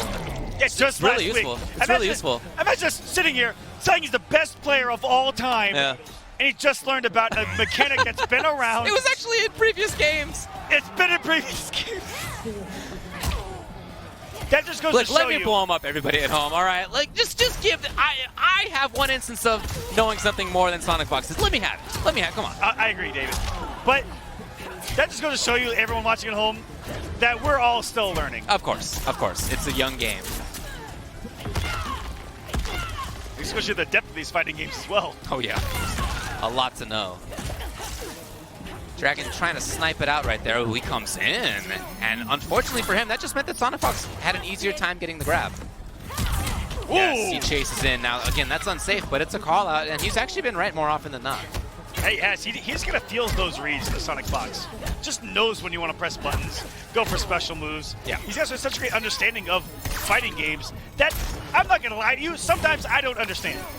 And with that throw, it's going to go up 1-0. Oh! Off with her head. Somebody gonna clean this up? Cassie wins. Did you hear her? That was rude. Did you hear what she said? Yeah.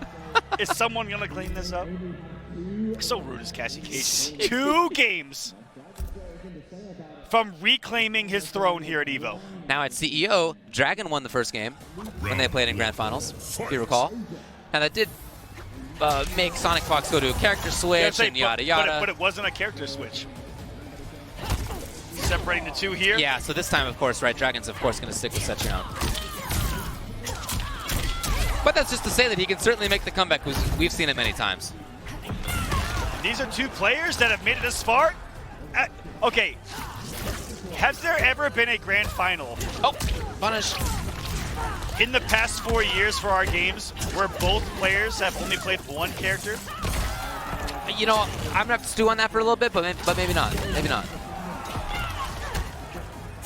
That's a question. What an answer! That's a question I couldn't answer off the top of my head. I actually feel bad asking you, David. If I'm being honest with you. Okay, yeah, you got it. But it's an interesting one to ask. Yeah, do the research at home, everybody. I'd actually really like to know. Send me a tweet. But you're probably right. Oh yeah, they both understood that. They knew. There have been so many moments like that where neither one really wants to make the big bet. We've seen that all day in this top 8. 3 tech throws in a row, by the way, that's massively punishable. Sonicfox just going to take it with the crushing blow. Could have saved it. Yeah, could have. Kept him grounded because their combos aren't going to launch. Fight. That's true, he could have just done a regular string. Yeah, but all right, well, whatever. To each their own in that situation.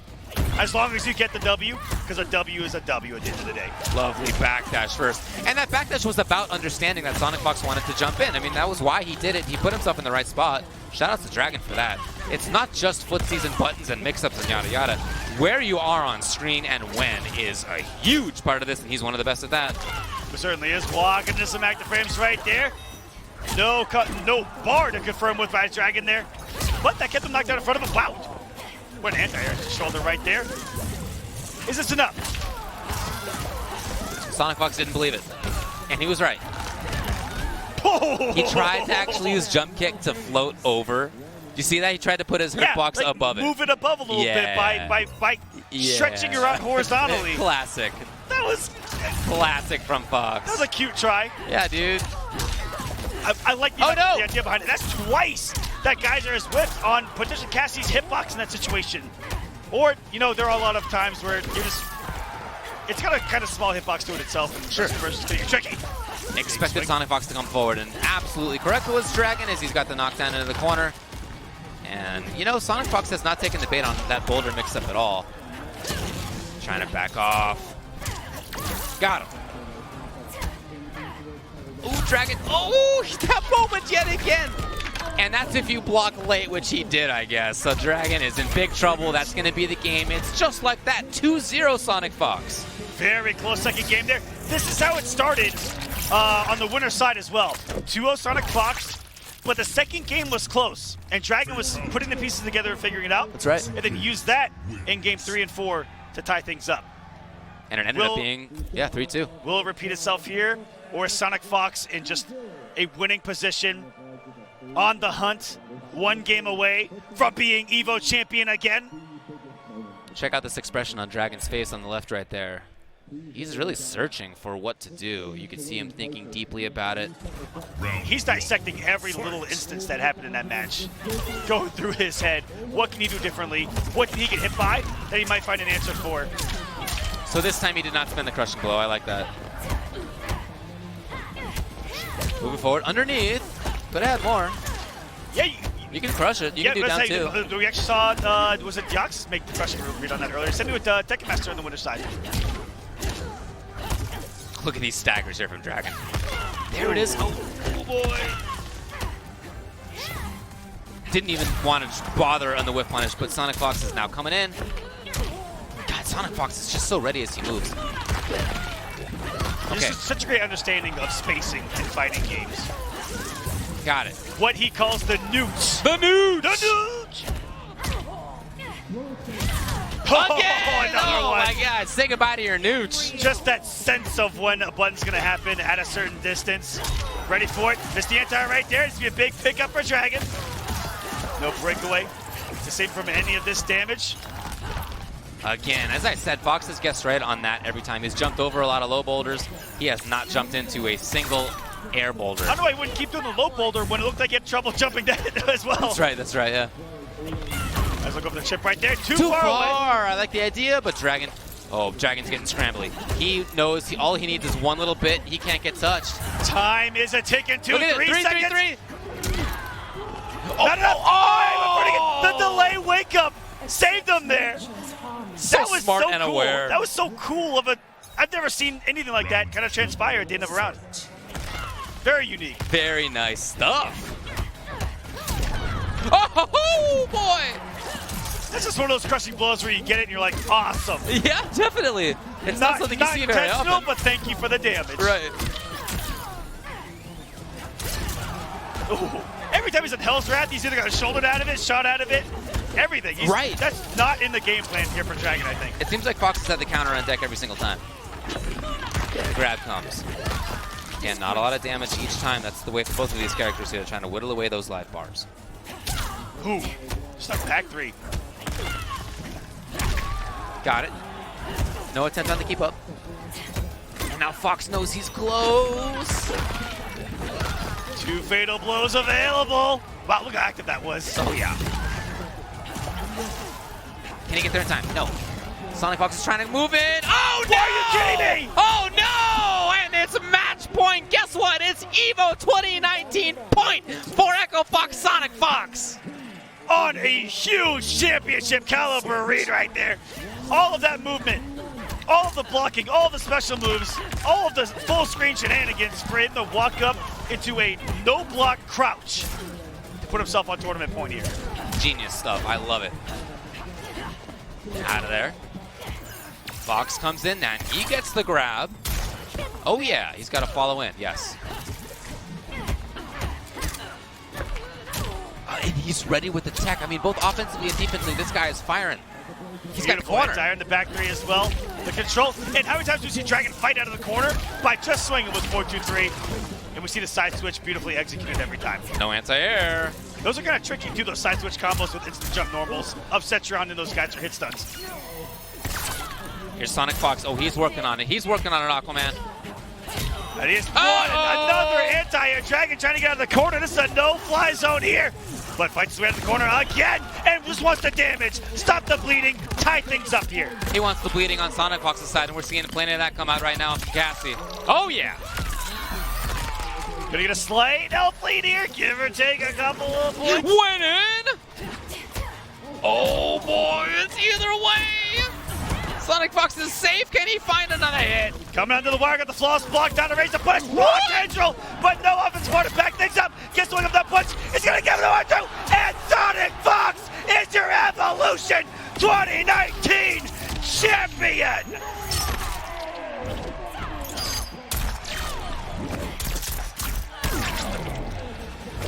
Yet again, Sonicfox is back in control of Mortal Kombat at Evolution. It's been 2 years since he won EVO, but as you said before, he was actually the reigning Mortal Kombat champion. Intervening years was Injustice, and he's back on top. You can see it right there.